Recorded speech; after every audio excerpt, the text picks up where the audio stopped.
एक दिन मैं जैसे नॉर्मल जो लड़कियां जैसे कैसे हॉस्टल में रहकर पढ़ाई करने के लिए आती हैं, वैसे ही मेरे पापा मम्मी ने भी यहाँ पे हॉस्टल में रखा था पढ़ने के लिए।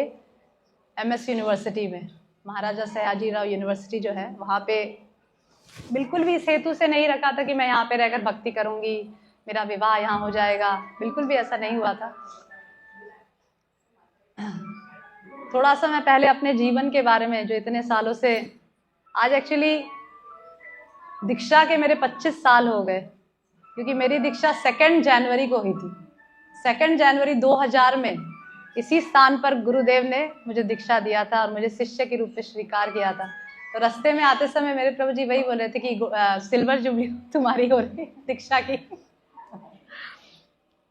तो 2000 में मेरी दीक्षा हुई थी, 25 साल पहले की बात है। जब मैं पढ़ाई करती थी, कॉलेज में पढ़ती थी, तभी मेरे काउंसलर, मेरे शिक्षा गुरु गीत गोविंद माता जी जो आके गए शायद, उनकी असीम कृपा रही मेरे ऊपर और उन्होंने बहुत ही प्रेम से मुझे कल्टीवेट किया। मैं बहुत ही जिद्दी और भक्ति ना करने के लिए मेरे पास 1000 एक्सक्यूज रहते थे भक्ति ना करने के लिए। और मेरे लिए मुझे बिल्कुल भक्ति में कोई रुचि नहीं था, हमेशा मुझे पुश करते रहते थे। मेरे लिए भक्ति ऐसी थी क्योंकि पहले से ही मैं थोड़ा स्टूडियस रही हूँ, मुझे पढ़ने में झुकाव रहा है। तो जब अपना एकेडमिक्स, मैं सीए कर रही थी और बीए, दोनों ग्रेजुएशन भी कर रही थी, साथ में सीए कर रही थी। तो भक्ति मेरे लिए ऐसा था कि जस्ट फॉर अ चेंज, जैसे पढ़ाई करते करते बोर हो जाते हैं ना, तो चेंज चाहिए होता है ना, कि थोड़ा सा चेंज। तो जैसे माला ले लिया, प्रभुपाद की बुक खोल लिया, it was like a change for me कि बस I am fed up with this academics, तो अभी मैं थोड़ा सा पढ़ने के लिए ये ऐसा करती हूँ। सो दिस इज लाइक अ भक्ति टू मी। पर जैसे बोलते हैं ना कि जीव कुछ चाहता है पर भगवान ने उसके लिए अलग प्लान कर रखे हैं। पूरा मेरा जीवन जब मैं पीछे फ्लैशबैक करके सोचती हूँ, मेरे प्लानिंग्स को भगवान ऐसे करके कट जैसे एक क्या बोलते हैं, कुल्हाड़ी मारने वाला कैसे पेड़ को काटता है, वैसे मेरे सारे प्लान्स जैसे जैसे मैं रख रही थी वैसे वैसे भगवान उसको काट के खत्म कर रहे थे। जैसे मुझे बहुत पढ़ के बहुत बड़ी डिग्री लेने की इच्छा थी, पर भगवान ने सही समय पे गुरुदेव से मिलवाया। और मैंने अपने ऑफरिंग में भी बोला, क्योंकि मुझे वो सीन याद आ रहा था जब मैं यहाँ आई, तो मुझे वो बार बार वो सीन याद आ रहा था कि नीचे जब मंदिर था तब गुरुदेव का क्लास चल रहा था और हम लोग ढूंढते ढूंढते, मैं और मेरी बहन, इस्कॉन मंदिर कहाँ है ढूंढते ढूंढते। गुरुदेव बहुत आते थे पहले यहाँ पे बड़ौदा में, बहुत मोस्टली ज़्यादातर बड़ौदा में रहते थे। तो गुरुदेव आए हुए थे और मैं उनके क्लास में बैठी और गुरुदेव ने कहा, गुरुदेव उस समय इस मॉडर्न सोसाइटी, कैसे ये आधुनिक युग किस प्रकार से भक्ति के लिए प्रतिकूल है और कैसे स्त्रियों कैसे इंडिपेंडेंट हो रही है, कैसे गर्ल्स आजकल उनकी कैरेक्टर लूज हो रहा है, इस प्रकार से चर्चा चल रही थी। तो मुझे बहुत ही, क्योंकि मैंने कभी ऐसा पहले कभी ना सुना, ऐसी चर्चाएं कभी ना सुनी किसी के मुख से। हमेशा यही सुना कि यह आधुनिक जगत बहुत अच्छा है और हमें खूब पढ़ना है, करियर बनाना है, प्रेस्टीज और एक हाई पोजीशन पे बैठना है, लड़की किसी से कम नहीं, ऐसे सभी सुना सबके हमेशा। तो एकदम उस समय मुझे एक्चुअली एक्सेप्टेबल नहीं था जब गुरुदेव ने कहा। तो मैं तुरंत, मुझे ऐसा कुछ नहीं था कि ये गुरु हैं, ये सन्यासी हैं, तो मैं जाके ना पूछूं, मैं अकेले ना जाऊं, ऐसा कुछ भी मन में नहीं था। जैसे ही क्लास खत्म मैं पहुंच गई गुरुदेव के पास पूछने के लिए कि आपके हिसाब से लड़कियां कैसी होनी चाहिए। आपने कहा कि लड़कियां ऐसी नहीं होनी चाहिए, तो कैसी होनी चाहिए। तब गुरुदेव ने बहुत अच्छे तरीके से, सबसे पहला शब्द जो गुरुदेव ने मुझे कहा था, मुझे आज भी गूंजता रहता है माइंड में, कि जितने भी प्रॉब्लम्स आजकल हम सोसाइटी में देख रहे हैं, लड़कियों से संबंधित जो भी, कि लड़कियां आजकल लूज कैरेक्टर्स की हो रही है, बॉयफ्रेंड्स गर्लफ्रेंड सिस्टम चल रहा है, ये सब, this is all because of modern education. ये गुरुदेव ने मुझे मतलब इतनी बार, जब भी कई बार बोला, रिपीटेडली बोला, शायद मुझे वो हाईलाइट करना चाहते थे, क्योंकि जो गुरु होता है वो शिष्य के अंदर आर पार देखता है। जैसे एक्सरेज होता है ना, वैसे गुरु भी, शिष्य जब उसके सामने बैठा होता है उसे पता होता है कि इसके अंदर क्या खोट है, तो वो तुरंत उसी चीज को बोलता है। तो मॉडर्न एजुकेशन को लेकर बार बार गुरुदेव ने मुझे बोला कि ये because of this modern education, मैंने डिसाइड किया कि नहीं, अभी वो जीवन मुझे नहीं जीना है, मुझे गुरु को समर्पित होना है। अभी गुरु को समर्पित होना है, दैट मीन्स कि I have to leave my education, that means that तो फिर भगवान ने नेक्स्ट प्लान डाला। पहला प्लान ये था कि इसको एजुकेशन मत दिलाओ, क्योंकि मे बी कृष्णा नोज कि ये हाई पोजीशन पे पहुंच जाएगी, चार्टर्ड अकाउंटेंट बन जाएगी, तो शायद भक्ति तो छोड़ो, ये किसी को भाव नहीं देने वाली। बिकॉज रसमूर्ति माता जो मेरे क्लासमेट है, कॉलेज के क्लासमेट है रसमूर्ति माता जी, शी इज़ माई क्लासमेट। हमने एक ही साल में दोनों ने ग्रेजुएशन पास किया था। वो मेरे स्वभाव को अच्छी तरह से जानते, previously what I used to be. तो ऐसे फिर फर्स्ट प्लान ये था भगवान का कि इसको एजुकेशन छुड़ाओ, क्योंकि ये फिर she will be out of control. Second plan था कि भाई एजुकेशन छुड़ाओ, और मुझे विवाह का कोई दूर दूर तक, कोसों 10 साल तक भी मैंने अपने मैरिज के बारे में कुछ नहीं सोचा था, और ना मैं करना चाहती थी ना सोचती थी, क्योंकि ये घर गृहस्थी सब चाहता था, मतलब माइंड के किसी कोने में भी मैंने ऐसा कहा नहीं सोचा था। When I was in second year, मेरे जो शिक्षा गुरु है गीत गोविंद माता जी, वो लोग उनसे मतलब मेरे प्रभु जी यहीं रहते थे, बड़ौदा में रहते थे, उनका घर था यहाँ बड़ौदा में, मदर स्कूल के पास पे ऐसा। तो उन्होंने मुझे देखा होगा मंदिर में, और वो ऑलरेडी एक डिवोटी गर्ल लड़की के तलाश कर रहे थे, तो उन्होंने मेरे काउंसलर से बात की और कहा कि मैं ऐसे भी विवाह के लिए सोच रहा हूँ, तो ये लड़की कैसी है, ऐसे करके पूछा। तब माता जी को तो अच्छी तरह से पता था कि ये लड़की तो के लिए तो भक्ति एकदम ऐसा है, और she is not at all serious, पर उन्होंने बहुत अच्छा रिव्यू दिया मेरे लिए, बोला नहीं बहुत अच्छी सिंसियर है, ये है वो है, सब कुछ बोला, सिंसियर है, सब कुछ करेगी, अच्छा करेगी। जबकि मुझे घर गृहस्थी का 0.001% कुछ नहीं पता था कि घर कैसे चलता है, कैसे होता है, क्योंकि मैं घर में भी जब थी, I was like a very studious girl, always use to focus on studies, always you study. मम्मा कुछ घर का कोई काम नहीं आता है, ग्लास भी नहीं उठाना है, घर में कुछ नहीं करना। मेरे मम्मी ने भी बहुत पैम्पर्ड करके रखा था, क्योंकि I was the youngest child in my house. तो इस प्रकार से सभी प्रकार से मेरे पापा मम्मी ने बहुत पैम्पर करके रखा, ऐसे समथिंग। उसके बाद शादी का प्रस्ताव आया, एजुकेशन का तो साइड हो ही गया था, मतलब आई वॉज नॉट, मैं उसके लिए पूरा पक्का नहीं थी कि मैं एजुकेशन छोड़ ही दूंगी। आई वॉज लाइक, मन में मेरा विचार आया कि हाँ ये सही है, तो भगवान ने नेक्स्ट प्लान सामने रखा, शादी। गीत माता जी ने मुझे घर पे बुलाया, यही रहते थे तब माता जी, और बोला कि शादी का क्या विचार है। जब मैं सेकेंड ईयर में थी, आई वाज सेकेंड ईयर, तो मैं बोला शादी क्यों करना है, शादी मतलब I was just extremely surprised कि ऐसा क्यों पूछ रहे हैं, शादी का क्यों पूछ रहे हैं। तब माता जी मुझे पूरा टाइम शादी के विवाह के बारे में बता रहे। मुझे नहीं पता ये क्यों, आज क्या हो गया माता जी को कि मुझे विवाह के बारे में बताया। मैं बोला मुझे इस बारे में कोई चर्चा नहीं करनी है, मुझे पढ़ाई में फोकस करना है, मेरे पापा मम्मी ने मुझे पढ़ाई के लिए भेजा है, मैं पढ़ाई में फोकस करूँगी। माता जी ने देखा कि ये तो लड़की सुधरने वाली नहीं है, फिर वापस दूसरे दिन गुरु महाराज आए हुए थे, रहे हुए थे, गुरु महाराज के पास मुझे लेकर गए, और क्योंकि उनको पता था कि अगर गुरुदेव मुंह से बोलेंगे तो ये लड़की मान जाएगी, मैं बोलूंगी तो नहीं मानेगी। तो गुरुदेव के पास गए और कहा कि ये लड़की बहुत ज़्यादा क्या बोलते हैं, एम्बिशियस है, बहुत कैरियर ओरिएंटेड है, और इसको विवाह करने में कोई रुचि नहीं है, आप प्लीज इसको गाइड करें। गुरुदेव ने इतना कहा, लड़की के लिए विवाह करना बहुत आवश्यक है, उसका जो धर्म है वो विवाह से शुरू होता है, स्त्री धर्म जिसको कहते हैं, ऐसा। तब मुझे लगा रियली बहुत इंपॉर्टेंट है, and that was the second step कि माय मैरिज गॉट फिक्स्ड। तो same year 2000 is the year of my marriage, and 2000 is the year of my diksha. 2000 में जनवरी में मेरी दीक्षा हुई, 2000 में नवंबर में मेरी शादी हुई। मतलब कृष्णा है सच अ प्लान फॉर मी। मैं पूरा अपना जीवन जब पीछे एनालाइज करती हूँ, अभी तो और एक स्टेप और स्टेप्स बाकी है अभी तो, मतलब भगवान किस प्रकार से हमारी भौतिक इच्छाओं को काटते हैं। नेक्स्ट स्टेप शादी हो गई। बहुत ज़्यादा हस्बैंड के लिए एम्बिशियस नहीं थी मैं कि मेरा हस्बैंड बहुत बड़ी कंपनी में काम करता हो, बहुत पैसे कमाता, ऐसा कुछ नहीं था। हस्बैंड अच्छा हो, स्वभाव का अच्छा हो, पढ़ा लिखा हो और अच्छा devotee, that was my ambitious and it was fulfilled. अभी बच्चे हुए, सबसे बड़ा जब हुआ तो ऑलरेडी मेरे दिमाग में था कि मैं तो एजुकेशन करती, मतलब something was there, because I was not a pure devotee of the Lord कि भाई मैं पूरी शरणागत हो चुकी हूँ, जो भगवान चाहते वो मैं करना। No, it was not in my back of my mind. बच्चा हुआ, आई वाज लाइक मैं इसको सबसे बड़ा जो बड़ौदा में इंटरनेशनल स्कूल है उसमें डालूंगी, और मेरा बच्चा सबसे ज़्यादा बढ़ चढ़ के आगे बढ़ना चाहिए।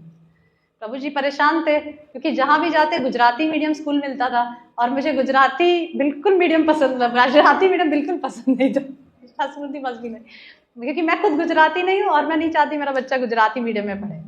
आई वॉज सर्चिंग, और मेरे प्रभु जी इतने फ्रस्ट्रेट हो चुके थे, बोले कि तुमको जहाँ तुम्हारे बच्चे को डालना डालो, मुझे कोई प्रॉब्लम नहीं। I was searching searching searching कि कहाँ सबसे इंटरनेशनल स्कूल होगा, जहाँ भी जाती हुई CBSE है ना, ये अच्छा स्कूल है ना, इंग्लिश मीडियम है ना, ऐसे करके सबसे बड़े से बड़े स्कूल में अपने बच्चों को डाला जो हाईली रिप्यूटेड है। पढ़ना शुरू किया, दैट वाज माय प्लान। अभी लेट्स सी कृष्णाज प्लान। उसके कुछ साल बाद हम लोग विद्यानगर शिफ्ट हो गए। बच्चा मेरा 4-5 साल का था जब हम लोग विद्यानगर शिफ्ट हो गए। वहाँ पे भी मैंने इंटरनेशनल स्कूल करके, ज़ेन इंटरनेशनल स्कूल, जो लगभग मेरे घर से 10 किलोमीटर की दूरी पे था, और बाकी सारे स्कूल्स पास थे, पर वो गुजरात बोर्ड थे इसीलिए मुझे पसंद नहीं थे। मुझे 10 किलोमीटर दूरी मंजूर था और मैंने उसमें डाल दिया। कुछ साल हुआ, पढ़ा, 2 या 3, 4-5 साल पढ़ा शायद। अवंती आश्रम खुला, नंदग्राम अवंती आश्रम। फिर मैंने अवंती आश्रम के बच्चों को देखा कि वो किस प्रकार से इतना भक्ति करते हैं, कितना डेडिकेटेड है। गुरुकुल के बच्चे श्लोक उच्चारण धड़ धड़ करते हैं। ऐसे तो मैं घर में भी अपने बच्चे को पूरी ट्रेनिंग देती थी, क्योंकि मैं चाहती तो थी कि वो अच्छे भक्त बने। इसीलिए जब भी वो स्कूल जाता था उसके हाथ में माला होती थी, वो एक माला करके ही जाना है, मम्मा को यही बोला है एक माला करना है, इसलिए बस की वेट करते करते एक माला करता था वो। और जब आता था वो बहुत थक जाता था, फिर भी शाम के समय उसको मंदिर लेकर जाती थी, उसको ड्रेस करती थी, पुजारी की तरह ड्रेस कर, something I used to do all the time, tell stories ये वो, ताकि वो ये इन प्रकार भक्त बने। पर Krishna has a different plan. तो एक बार हम लोग जब भी टूरिंग पे जाते थे व्यास पूजा में, हर साल हमारा फिक्स था कि हम व्यास पूजा में जाएंगे, गुरुदेव की व्यास पूजा में 100% जाएंगे। मेरे हस्बैंड छुट्टी लेंगे और हम लोग जाएंगे। एक बार त्रिवेंद्रम में व्यास पूजा थी महाराज की। तो मैं बेटे को लेकर गई, तो ट्रेन में ही अवंती आश्रम के बच्चे भी रहते थे, तो मैं चाहती थी मेरा बेटा उनके साथ घुल मिले, क्योंकि ताकि उसको भी वो संस्कार मिले। पर मैं देने के लिए रेडी नहीं थी, I was not ready to give my child to them, पर वो मिले, संस्कार मिले, ऐसा मेरे दिमाग में था। हम लोग गए त्रिवेंद्रम, और वहाँ पे गुरु महाराज लगातार 3 दिन तक continuous gurukul education, schools are slaughter houses, और how a parent should be, इसी पे प्रवचन। ऐसा लग रहा है जैसे पूरा प्रवचन मेरे लिए ही दे रहे हैं, कि जैसे पेरेंट्स कैसे होते हैं अपने बच्चों को उसमें डाल देते, something other, keep on listening, keep on listening. ऐसा मेरा माइंड चेंज हुआ वो गुरुदेव का ऐसा सीक्वेंस और लेक्चर सुन के, कि जब मैं ट्रेन में रिटर्न होने लगी, आई वॉज सो फर्म कि मुझे जाते ही मेरे बच्चे को स्कूल से निकालना है और गुरुकुल में डालना है, अवंती आश्रम Gurukul. My husband was also shock, पर पता नहीं भगवान की असीम कृपा थी कि मेरे हस्बैंड ने, ऐसे तो मेरे हस्बैंड बहुत स्ट्रिक्ट हैं, हर काम में हर तरह से बहुत पर्टिकुलर हैं, और हर चीज़ उनको एकदम टू द पॉइंट सब कुछ चाहिए, पर बच्चों के मामले बहुत लिबरल रहते थे, कि ठीक है तुम जानो, तो क्या तुम जानो, तुम चलो, तुमको जो करना है करो। ऐसा था हमारे घर में। तो मैं लौट रही थी, तो मैं उनको, प्रभु जी को बोला अपने, कि मुझे अपने बच्चे को अवंती आश्रम में डालना है। ये क्या हो गया तुम्हें? मैं बोला नहीं, मैं वैसी पेरेंट्स नहीं बनना चाहती जो अपने बच्चों को स्कूल से स्लॉटर हाउसेस डाल, मैं वैसी पेरेंट्स नहीं बनना चाहती जो गुरुदेव ने कहा कि वो इररिस्पॉन्सिबल, ये इतने सारे शब्द मेरे गुरुदेव के मुंह के, कि मुझे ऐसा हुआ कि कुछ हो ना हो, लेट इट, मतलब मेरे दिमाग में ऐसा बैठ गया कि let this be a last life. मतलब अगर ये, मतलब मुझे सहन करने, मतलब इतना कुछ सहन करना पड़ेगा ना, क्योंकि मेरे इन लॉज भी हैं। मेरे फादर इन लॉ तो एक्सपायर हो गए थे तब तक, नहीं तो शायद ये कभी चीज़ नहीं हो पाती, क्योंकि मेरे father in law was very particular कि मेरा बच्चा मेरे साथ रहेगा। तो फादर इन लॉ एक्सपायर हो गए, पर मदर इन लॉ थी, पर वो इतना ज़्यादा वो नहीं थी। तो और हस्बैंड भी सॉफ्ट थे इस मामले में, तो कोई प्रॉब्लम नहीं आई। तो जब when I was returning home, तो मेरे दिमाग में था कि I don't want to come in the category of those parents जिन्होंने अपने बच्चों को कभी गुरुकुल में शिक्षा नहीं दी, कभी कृष्णा कॉन्शियस का एजुकेशन नहीं दिया। ऐसा पेरेंट की श्रेणी में नहीं आना चाहिए। भले ही मुझे ये सहन करने में मेरा जीवन मतलब मेरा लाइफ निकल जाए, मैं मर जाऊं, because it was a very very big thing for all the family members. क्योंकि मेरा जो बेटा, बड़ा वाला जो बेटा था, वो सिर्फ उस समय 8-9 साल का था, 8 साल का था, 7 या 8 ईयर समथिंग लाइक दैट। और इतना पैम्पर कर रहे थे उस मेरे बेटे को, मतलब जमीन पे भी कभी ना लेटाया वो, क्योंकि मेरे प्रभु जी एक हैं, और उसके कितने साल बाद ये बेटा आया मेरा, तो सास ससुर ने मेरे बच्चे को इतनी ज़्यादा, क्या बोलते हैं, लाड प्यार करा है कि नीचे चलना भी नहीं, 5 साल का था तो नीचे जमीन पे नहीं चलता था, स्मृति मजबी नहीं, मतलब he doesn't want to walk, he doesn't want to lie on the ground, nothing. उसके लिए स्पेशल व्हीकल खरीदा गया, स्कूटी खरीदा मेरे लिए, ताकि वो, क्योंकि चलता नहीं है तो स्कूटी पे जाएंगे, और फिर बहुत बहुत कुछ उसके लिए किया। अभी उसको मुझे अवंती में भेजना है। मतलब अवंती आश्रम जो लोग विजिट किए उनको पता होगा, लाइट पंखा नहीं है, हैंडपंप मारना है, बच्चे को कहाँ नीचे सोना है, मच्छर काटेंगे, and that was a very very big step. क्यों? क्योंकि उसके ठीक थोड़े समय पहले ही हम लोग चाहते थे कि केंद्रीय विद्यालय, बहुत अच्छी स्कूल थी वल्लभ विद्यानगर में, जहाँ पे एडमिशन्स बहुत मुश्किल होता था, और जहाँ पे एडमिशन्स होता था ओनली सरकारी लोगों की, और हम लोग बिल्कुल भी सरकारी नहीं थे। मेरे हस्बैंड एक प्राइवेट कंपनी में जॉब करते थे, सरकारी नहीं थे, और वहाँ एडमिशन हमारे लिए इम्पॉसिबल था। फिर भी हमने नाम भर दिया, फॉर्म डाल दिया, हमने सोचे बाई चांस, कई लोग बोले बाई चांस हो भी जाता है, और हमें बुलाया गया वहाँ पे केवी में, बोला केंद्रीय विद्यालय, बहुत अच्छी स्कूल है विद्यानगर में, आनंद में, तो बुलाया गया। और वहाँ पे ऐसा हुआ था कि उस समय जब बेटे की एडमिशन करानी थी तो कुछ ही पेरेंट्स आए थे, और वो सभी सरकारी नहीं थे, तो वहाँ ऐसा सिस्टम था कि पर्चा फेंका जाता था उस समय, जब जब कोई सरकारी नहीं है, कोई गवर्नमेंट का नहीं है, तो चिट बना के पर्चे डालते और एक छोटे से बच्चे को बुलाया जाता और चिट उठाएगा। सोचिए कैसी अरेंजमेंट है भगवान की। चिट उठाया, मेरे बेटे का नाम आया, जिसमें कहीं भी बहुत बहुत मुश्किल है एडमिशन, जिस स्कूल में, वहाँ मेरे चैतन्य, उसका नाम चैतन्य का नाम आया, और अनाउंस किया गया कि इस बच्चे का एडमिशन हुआ, और हम लोग वहाँ थे, and we were so happy. कुछ ही महीने पहले की बात थी, 6 महीना पहले लगभग की बात थी, वो ऐसा इंसिडेंस हमारे साथ हो रखा है, और 6 महीना बाद ही मेरे दिमाग में ऐसा आया कि बस बहुत हो। केंद्रीय विद्यालय जहाँ वो पढ़ता था, बहुत कॉल्स आए, मैंने बंद कर दिया, उसको भेजना बंद कर दिया। मतलब वो जो स्टेज था जो लाइफ का, मैं आज भी जिम्मेदार करती, it was a very very difficult stage for me, मेरे हस्बैंड के लिए, मेरे लिए भी। ये सोच के एक नाइटमेयर लगता था कि मेरा बेटा अभी वहां रहेगा जहां उसको इतनी तपस्या करनी है, मतलब जहां वो कभी जीवन में नहीं रहा। और दूसरी एक बहुत बड़ी बात थी कि वो एक रात भी मेरे बिना कभी ना सोया किसी के पास, उसके लिए माँ के बिना रहना एक मृत्यु के समान, मतलब बहुत ही अटैच था मेरे से। इवन गुरु महाराज जब भी मुझे देखते थे बेटे के साथ, वो हमेशा अपने मेरे बेटे को चैतन्य नहीं बुलाते थे, सांब बुलाते थे। सांब मीन्स जो हमेशा अम्ब, मतलब माँ के साथ रहता हो। मुझे आज भी याद है, पेड़ की, ये जो पेड़ है जो वासेवा, तो मैं गुरुदेव की कुकिंग के लिए आया करती थी, हमेशा मुझे बुलाते थे, क्योंकि हाँ कोई था नहीं कुकिंग का उस समय, पता नहीं क्यों, 10 बजे, पता नहीं, आप लोग शायद कहीं और थे, पता नहीं, मुझे याद नहीं, पर बुलाया करते थे मुझे, आप पुजारी लोग, आप आइए कुकिंग के लिए आइए। तो मेरा बेटा छोटा था और बहुत शांत था, पहले से शांत, बड़ा वाला, तो मैं उसको यहाँ बैठा देती थी टॉयज लेकर, ड्राइंग कलर्स, टॉयज, और ताकि, और अंदर मैं कुकिंग करती थी गुरुदेव का। तो जब गुरुदेव आते थे प्रसाद लेने, तो देखते थे वो बेटा बैठा है, तो हमेशा वो, मतलब हमेशा बोलते थे, oh he is Samb because he is always with the mother. अभी ऐसे बच्चे को मुझे छोड़ना है, वो भी ऐसे अवंती आश्रम में, एंड वो जो 1 या 2 साल जो मेरे गुजरे हैं, इट वाज लाइक रात में सोना और खाना, मतलब एक या 2 साल तक I was not able to do that. एक खाती थी, स्टार्टेड क्राइंग, क्योंकि बेटा रहना ही नहीं चाहता था, इतना रोता था, इतना रोता था कि नर्तक लोग मुझे दिन में 3 से 4 बार कॉल करते थे, माता जी आप इससे बात करिए, रो रहा है, माता जी आप इससे बात करिए। देन ऑल्सो पता नहीं अंदर से, जब आज मैं वो फील करती हूँ कि भगवान के कैसे प्लान्स होते हैं, कि हमारा प्लान्स भगवान के प्लान से कितना अलग होता है, ठीक है। तो पर जब मैं पीछे मुड़ के अब देखती हूँ, अब तो मेरा बेटा बहुत बड़ा हो गया, छोटा वाला बेटा भी बड़ा हो रहा है, वो भी गुरुकुल में पढ़ा हुआ है, 5.5 साल हो भी रहा, वो भी वहीं ट्रेन है। पर जो ट्रेनिंग उनको मिली है, इट रियली पेज, मतलब वो रियली मुझे लगता है कि वो बहुत बहुत अच्छी ट्रेनिंग मिली है, क्योंकि एक जो बेसिक फाउंडेशन जो होता है वो उनको मिल चुका है। जो स्ट्रांग अगर होता है, बेसिक फाउंडेशन अगर स्ट्रांग होता है, जैसे बिल्डिंग का अगर फाउंडेशन स्ट्रांग है तो बिल्डिंग की नींव अगर स्ट्रांग है तो बिल्डिंग बहुत स्ट्रांगली खड़ी रहती है, इवन अर्थक्वेक भी वो बेयर कर लेती है। पर अगर बिल्डिंग ही वीक, फाउंडेशन वीक होता है तो बिल्डिंग कोलैप्स हो जाती है। उसी प्रकार से बच्चे का अगर फाउंडेशन आपने स्ट्रांग दिया है, तो अभी जैसे वो बड़े हो गए, अब तो वो तिरुपति में मध्व वेदांत में कर रहा है, शास्त्री डिग्री ले रहा है, और छोटा वाला हमारे साथ गुरुकुल में पढ़ाई करता है।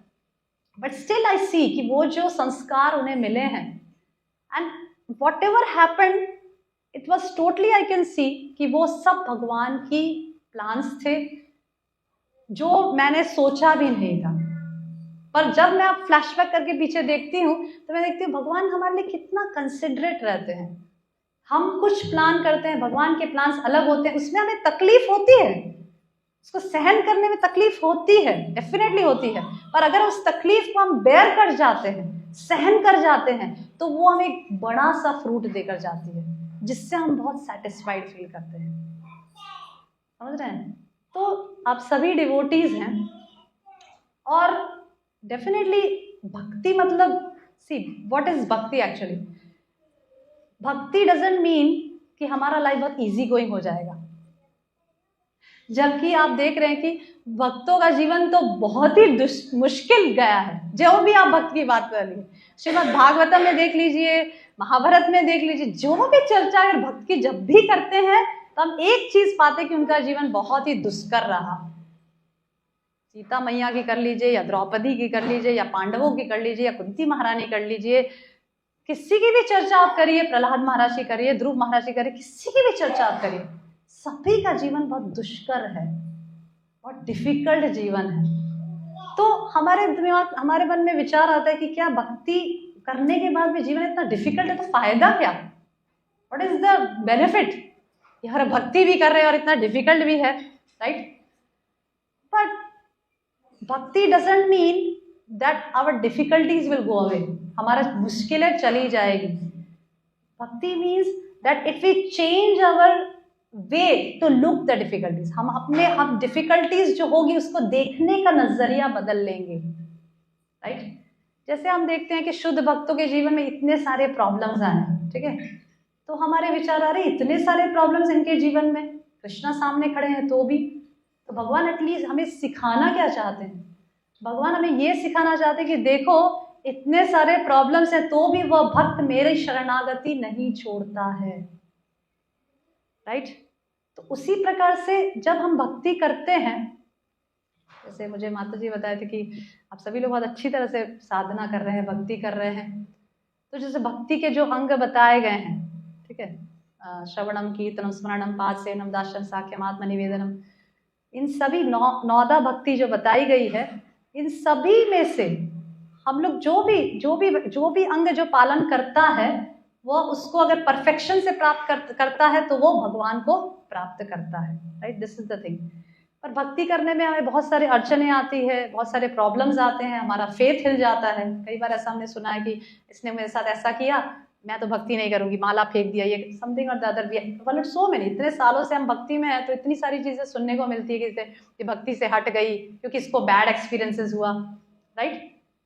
सी बैड एक्सपीरियंसेस जो हुआ है, it must be some lesson that Krishna wants us to teach, right? भक्ति में इसके लिए मैं बोलती हूँ कि भक्ति में पांच चीजें बहुत इंपॉर्टेंट है, ठीक है? भक्ति में 5 चीजें बहुत इंपॉर्टेंट, 5S याद रखिए, 5S are very important in bhakti. First is हमारा, first thing 5S, first is हमारी साधना, our chanting of the holy name.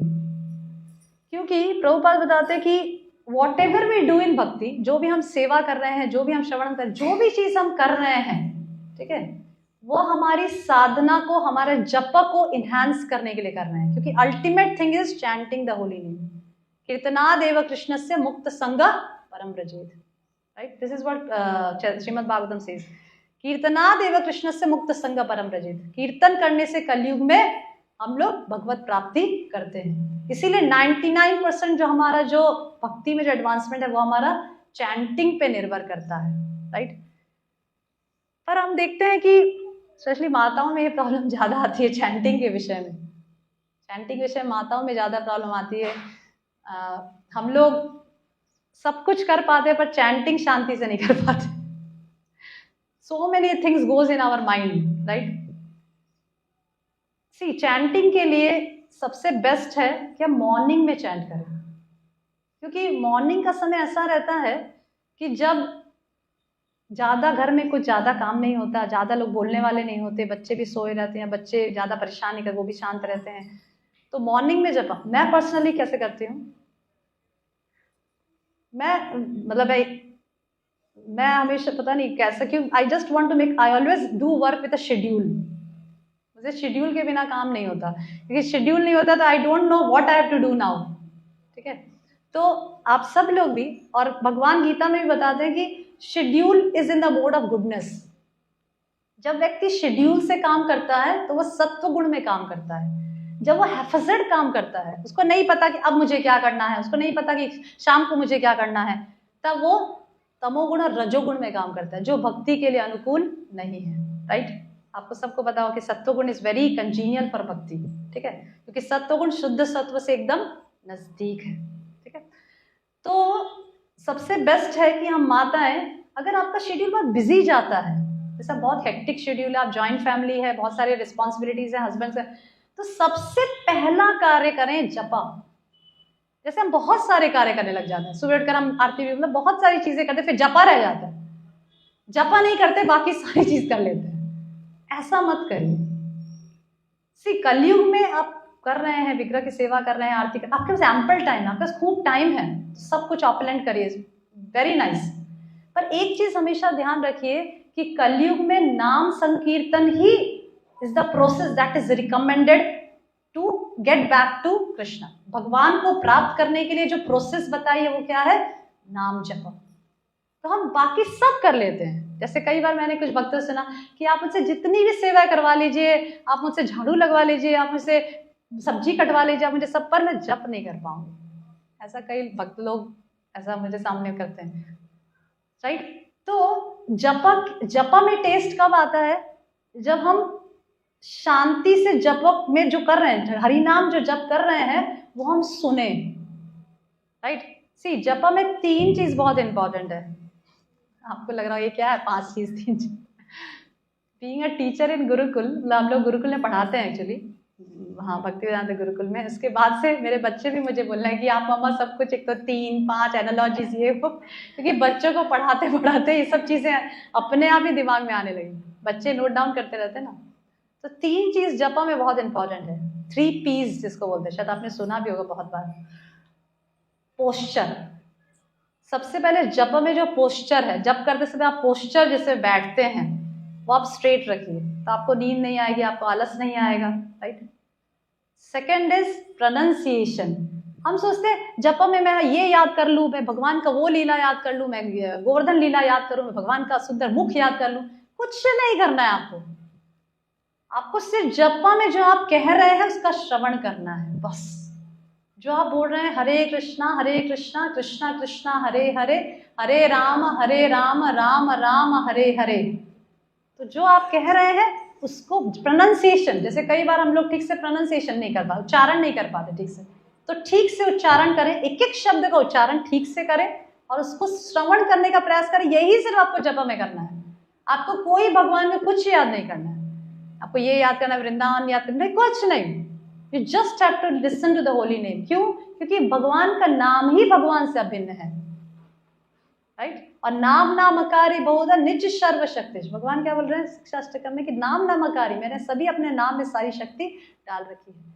तो इस प्रकार से फर्स्ट इज योर पोस्चर। सुबह जब आप सुबह का समय रखिए जपा में, क्योंकि ज्यादातर माताओं को पूरा दिन बहुत काम रहता है, मुझे भी बहुत काम रहता है, इसीलिए मैं क्या करती हूँ, सबसे पहला प्रेफरेंस मैं देती हूँ जपा को। 8 माला जब सुबह हो जाना चाहिए, मेरा ऐसा प्रेफरेंस रहता है।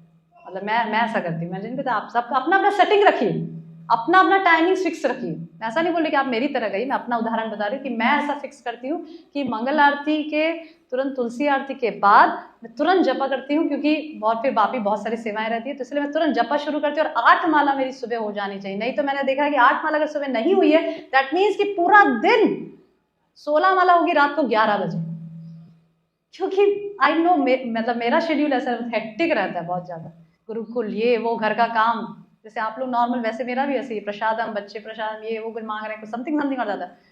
इसीलिए मैंने देखा कि माताओं को अगर बेस्ट है तो सुबह वो 8 से जो 16 माला करते हैं वो 8 या 10 से, अगर ज्यादा टाइम है तो आप ज्यादा से ज्यादा 12 माला तक कर लीजिए सुबह, बिना कुछ और किए।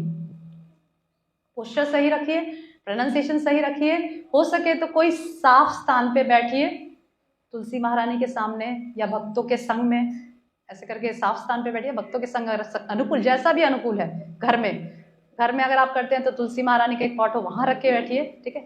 Third is posture, pronunciation and prayerful mood. मतलब जब करते समय प्रयास रखिए कि मेरा जो मूड है वो किस प्रकार का होना चाहिए। मेरा जो मूड है वो प्रार्थना का होना चाहिए, क्योंकि we are praying to the lord ना। हम कर क्या रहे हैं, हम भगवान से प्रार्थना कर रहे हैं, राइट।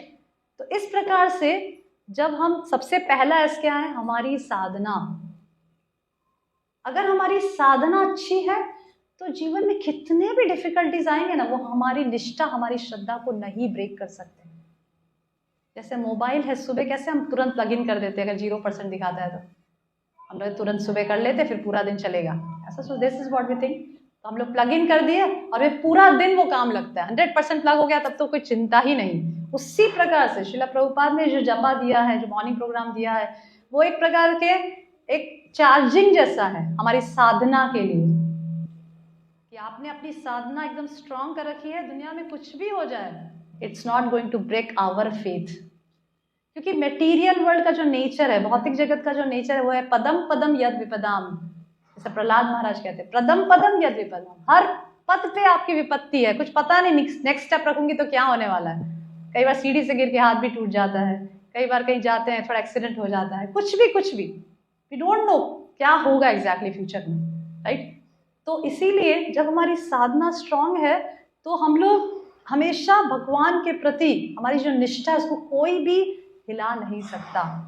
नो मैटर कुछ भी आ जाए, कोई हमारे साथ खराब बिहेव किया, कोई प्रॉब्लम नहीं, हम अपनी साधना में फिक्स हैं प्रभुपाद। और हमेशा याद रखिए कि ये प्रभुपाद का जो मिशन है, जो इस्कॉन है, जिससे हम सब लोग जुड़े हैं, तो भक्ति किसके लिए कर रहे हैं हम?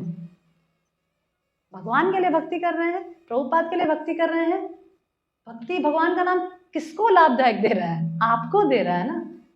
तो फिर किसी दूसरे के कहने से, बोलने से, या कुछ गलत हमने देख लिया तो आप क्यों अपने जीवन को खराब कर रहे हैं?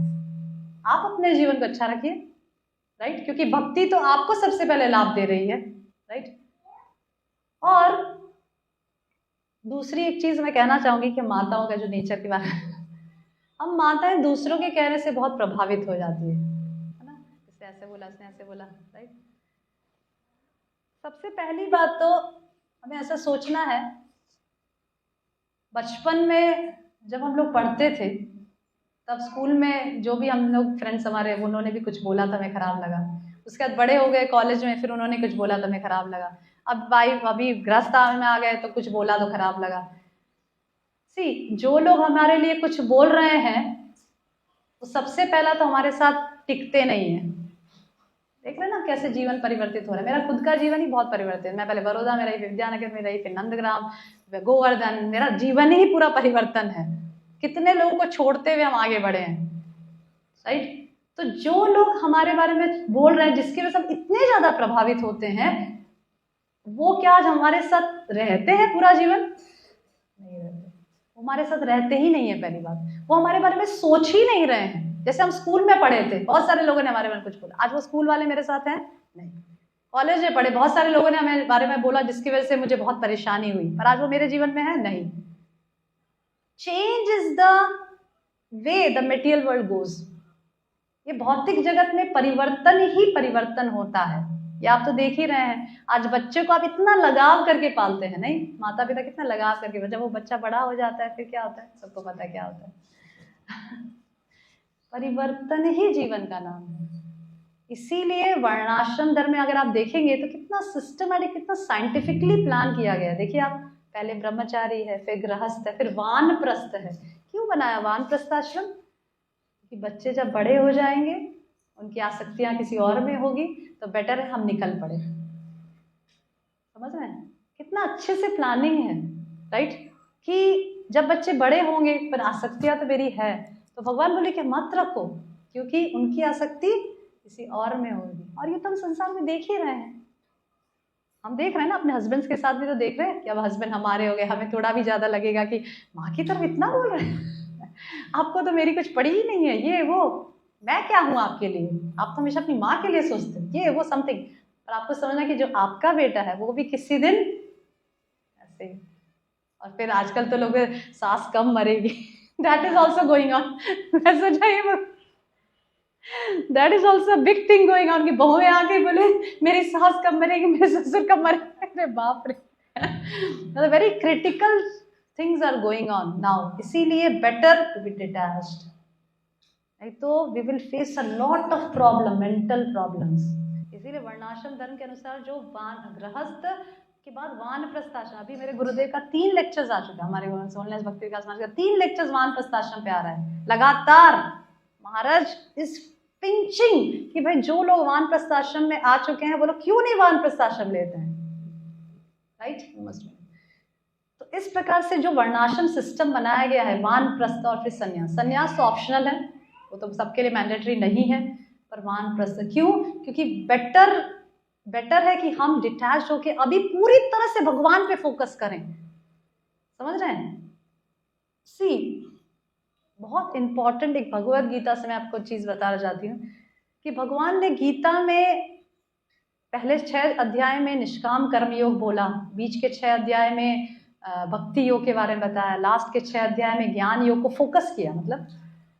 पर जो फाइनल इंस्ट्रक्शन जो गीता की जो है वो है सर्वधर्मान परित्यज्य मामेकं शरणं व्रज अहम त्वाम सर्व पापेभ्यो मोक्षयिष्यामि मा शुचः। मनुष्य जीवन का एकमात्र, ये गुरु महाराज विभिन्न मास्टर्स ऑफ मदर्स में लिखते हैं कि मनुष्य जीवन का एकमात्र उद्देश्य है कृष्ण की भक्ति करना, और एक्चुअली मनुष्य जीवन का उद्देश्य है ही नहीं। अथतो ब्रह्म जिज्ञासा, मतलब अब अथतो ब्रह्म जिज्ञासा मतलब क्या कि अब मुझे मनुष्य जीवन प्राप्त हुआ है, अब मैं ब्रह्म की जिज्ञासा करूंगी और कुछ नहीं करूंगी, क्योंकि यही एक ऐसा मौका मिला है जिसमें मैं कर सकती हूँ। बाकी तो कोई है ही नहीं, बाकी तो किसी भी 84 लाख योनियों में, बाकी 8 लाख योनियां तो जानवरों की है, सिर्फ 4 लाख योनि मनुष्य की है, राइट? ओके, तो अभी आपका क्वेश्चन, अच्छा माता जी आप तो बोले कि बस 24 घंटे भगवान का जीवन देखते, बाकी का क्या होगा, राइट?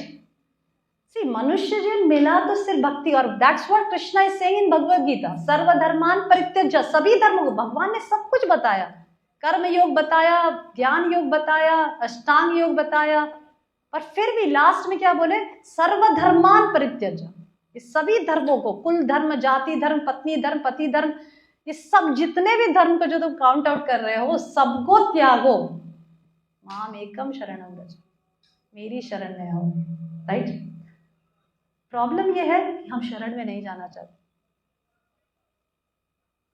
भगवान ने तो ओपनली बोला है कि मामेकं शरणं व्रज सर्वधर्मान परित्यज्य। कितने लोग हैं भगवान खड़े द्वार पे, चलो सब कुछ छोड़ छाड़ के मेरे पास, कौन कौन माता जी खड़े होंगे, चलो मेरी शरण में आओ। वो बड़े विस्तार, अरे मेरे प्रभु जी को प्रसाद कौन दे, अरे मेरे बच्चों कौन देंगे, बच्चा तो रोता रहेगा, उसको कोई प्रसाद देना नहीं, भगवान वेट करिए, समझे? तो एक्चुअली भगवान ने अल्टीमेट इंस्ट्रक्शन तो यही बोला कि सर्वधर्मान परित्यज्य मामेकं शरणं, अहम त्वाम सर्व पापेभ्यो, डरो मत, मैं तुम्हारे सारे पापों को खत्म कर दूंगा, तुम डरो मत। क्योंकि हमें लगेगा ना मुझे पाप लगेगा, मेरा बच्चा रोएगा, मेरे पति बहु ने तो मैंने अपने धर्म का पालन नहीं किया, पत्नी धर्म, तो मेरे पाप लगेगा। पर भगवान बोले कि डरो मत, मैं सारे पाप। Are we ready? We are not ready, we are not ready, Krishna is there to give. हम लोग कई बोलते हैं भगवान कैसे पार्शियलिटी करते, लगता है इसको ज्यादा दे मुझे कम। भगवान पार्शियलिटी नहीं करते हैं, भगवान आपकी कैपेबिलिटी देखकर आपको देते हैं। भगवान is not at all partial. भगवान को क्या करना है, वो क्यों पार्शियलिटी करेंगे, उनको कुछ लेना देना ही नहीं है, उनको क्या लेना देना इस भौतिक जगत से। He doesn't have to take anything, so why he should be partial. Partiality कौन करता है, जिसको कुछ लेना देना हो इस संसार से, जिसको कुछ नहीं लेना वो क्यों पार्शियलिटी करेगा, राइट? भगवान तो एक बादल के समान है जो सभी जगह बारिश गिरा रहा है। आपके घर के ऊपर भी बारिश गिर रही है, पड़ोसी के घर के ऊपर गिर रही है, पर पड़ोसी ने बर्तन सीधा करके बारिश का पानी इकट्ठा कर लिया, तो आप बोले अच्छा बादल ने सिर्फ तुम्हें ही पानी दिया, मुझे नहीं दिया। ऐसा कुछ नहीं है, उसने सिर्फ पात्र सीधा कर दिया और उसको बारिश का पानी मिला है। आपने उल्टा रखा था पात्र को, आपको नहीं मिला, तो सिर्फ बादल क्या करेगा? Who is responsible? बादल क्या, हम। इसीलिए भगवान के इंस्ट्रक्शन सभी के लिए इक्वल है, भगवान सभी के लिए समान है। प्रॉब्लम रिसिपिएंट में है, हमारे अंदर प्रॉब्लम है, हम कितना उसको ले पा रहे हैं, राइट? तो क्योंकि हम, भगवान ने तो बोल दिया कि सर्वधर्मान परित्यज्य मामेकं शरणं, हम बोले नहीं, मामेकं शरणं व्रज मुझे तो नहीं करना है, मुझे तो ये प्रॉब्लम, मुझे तो पत्नी, मुझे तो मेरे हस्बैंड, सब this is okay, Krishna is no problem, I will wait, be patient, I will be patient, मैं पेशेंट रहूंगा, मैं राह देखूंगा। मैं राह देखूंगा कि आप कब आओगे मेरे पास, मैं राह देखूंगा। तुम्हें पत्नी धर्म करो, तुम अपने धर्म का पालन करते हुए मेरा जप करो।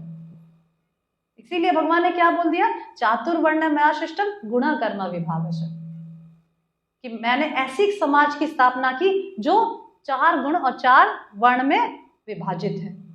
जिसका तुम पालन करोगे, जिस वर्णाश्रम धर्म का तुम पालन करोगे, उस धर्म का पालन करके भक्ति करोगे, तो ग्रेजुअली वो वर्णाश्रम धर्म भगवान ने कैसा बनाया है, ब्रह्मचारी गृहस्थ वानप्रस्थ संन्यास। कहां बचा भौतिक आसक्ति।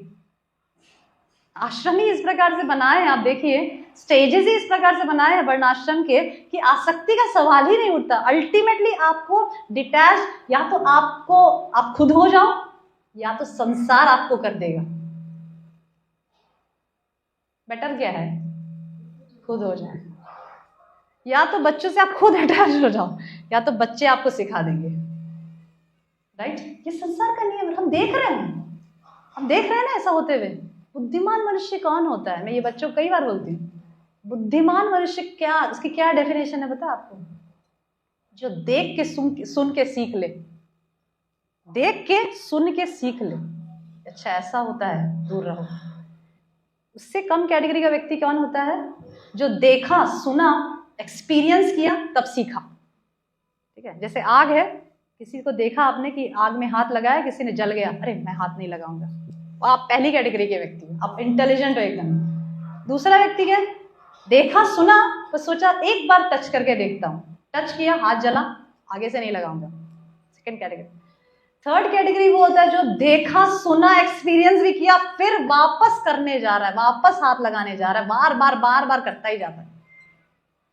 That is the third category of people. अभी हमें डिसाइड करना हमें क्या करना है, हमें देख सुन के समझ लेना है, या देख सुन के एक्सपीरियंस करके समझना है, या देख सुन एक्सपीरियंस करके भी बार बार वही करना है। It's totally up to us, right. इसीलिए पॉइंट इज कि भक्त, ओके, द 5 S ना, okay. So first step is sadhana. हमारी साधना स्ट्रांग होगी तो कोई हमें हमारे भक्ति की निष्ठा, भगवान के प्रति श्रद्धा को हिला नहीं सकता। सेकंड इज स्वाध्याय। यहाँ बहुत सारे लोग मात खा जाते हैं, स्वाध्याय की क्या आवश्यकता है, जब मैं साधना कर रही हूँ, भगवान का नाम ही तो अल्टीमेट है, भगवान का नाम अल्टीमेट है, तो माता स्वाध्याय की क्यों बात कर रहे हैं। What is the need to do swadhyay. Prabhupada says, Srila Prabhupada says, religion without philosophy is sentimentalism. हमें किस प्रकार के भक्त बनना है, सेंटिमेंटल भक्त, मेरे लाला मेरे कृष्ण, मुझे तो उनके लिए इतना प्रेम है, जैसे ही मैं भगवान का नाम जप करती मेरे आंखों से अश्रु बहती है, ऐसा वाला सेंटिमेंटलिज्म जो ज्यादा समय ना चलता हो। ये सब सेंटिमेंटलिज्म हमारे साथ ज्यादा समय नहीं चलेगा, कुछ भी कुछ हुआ तुरंत हम बाहर निकले, राइट। इसीलिए शिला प्रभुपाद क्या कहते हैं कि भक्ति करना है ज्ञान के साथ, क्योंकि अगर हमारे पास ज्ञान है कि हम भक्ति क्यों करते हैं, हम माला क्यों करते हैं, हम 4 नियम पालन क्यों कर रहे हैं, हम मंदिर क्यों जाते हैं, हम इस संस्था से क्यों जुड़े हैं, ये सब चीज, बहुत सारी चीजों का ज्ञान है हमारे पास, तो अगर किसी ने हमसे पूछा भी तो हम उसे आंसर दे सकते हैं, भाई मैं ऐसा इसीलिए करती हूँ, राइट। मैं उसको बता सकती हूँ कि मैं ऐसा क्यों करती हूँ, और हमारे अंदर भी वो अंडरस्टैंडिंग रहेगा कि मैं ऐसा क्यों करती हूँ। और ये चीज कब संभव है, जब हम स्वाध्याय करते हैं, राइट। सी मैंने एक पूरा क्लास लिया था स्वाध्याय पे, मतलब रीडिंग और शिला प्रभुपाद। सी हम किसकी संस्था से जुड़े हैं, ये मेरी संस्था है नहीं, आपकी संस्था है नहीं, किसकी संस्था है, शिला प्रभुपाद की। हम शिला प्रभुपाद के प्रति बहुत कृतज्ञ हैं, क्योंकि उन्होंने ऐसी संस्था बनाई, तभी तो हम जुड़ पाए। हम सब लोग आज एक साथ क्यों बैठे हैं, शिला प्रभुपाद ने संस्था बनाई, इसीलिए हम एक साथ जुड़ गए। शिला प्रभुपाद के अगर आप जीवन काल देखेंगे तो शिला प्रभुपाद ने अपने जीवन काल में मैक्सिमम समय पता है किसको दिया, बुक राइटिंग को, पुस्तक लिखने में मैक्सिमम समय उन्होंने डिवोट किया है, ठीक है। आप एक आचार्य का नाम बताइए हमारे परंपरा में जिन्होंने शास्त्र नहीं दिए हमें, जिन्होंने कोई पुस्तक नहीं दी। एक आचार्य हमारे गुरु परंपरा में बताइए जिन्होंने बिना पुस्तक दिए जो चल पड़े वापस भगवत धाम।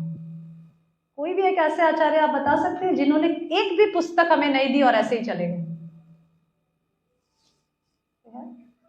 नारद जी ने भी दी है, नारद भक्ति सूत्र, सभी ने, ब्रह्मा जी ब्रह्म संहिता, व्यासदेव ने तो पूरा खजाना ही दे डाला, सब कुछ।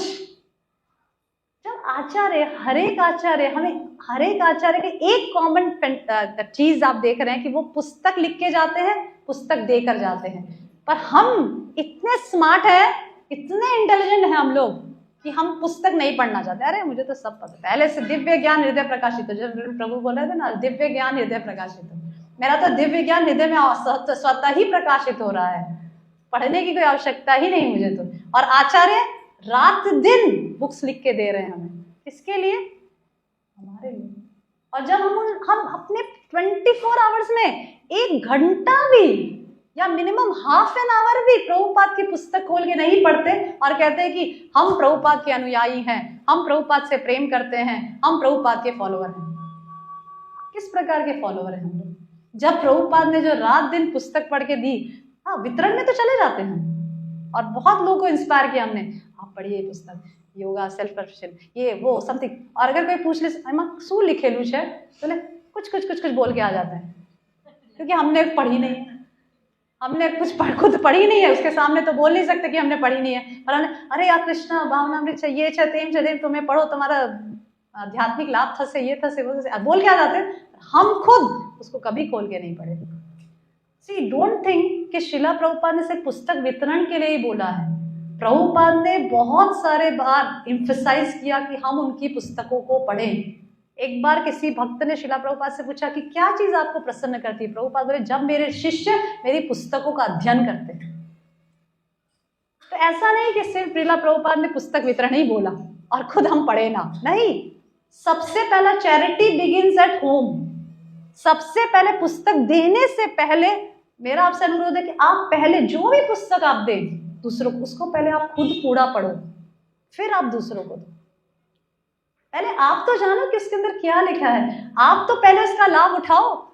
दूसरों को दे रहे हैं, चाहे आप खुद ही गड्ढे मतलब कीचड़ में दलदल में फंस रहे, आप दूसरों को कैसे बचाएंगे? दूसरों को तो तब बचा पाएंगे ना जब आप खुद दलदल से बाहर हैं, राइट? तो इसीलिए मेरा आपसे अनुरोध कि स्वाध्याय बहुत इंपॉर्टेंट है। एक्चुअली ऐसे कंपेयर किया जाता है कि स्वाध्याय इज लाइक जीपीएस।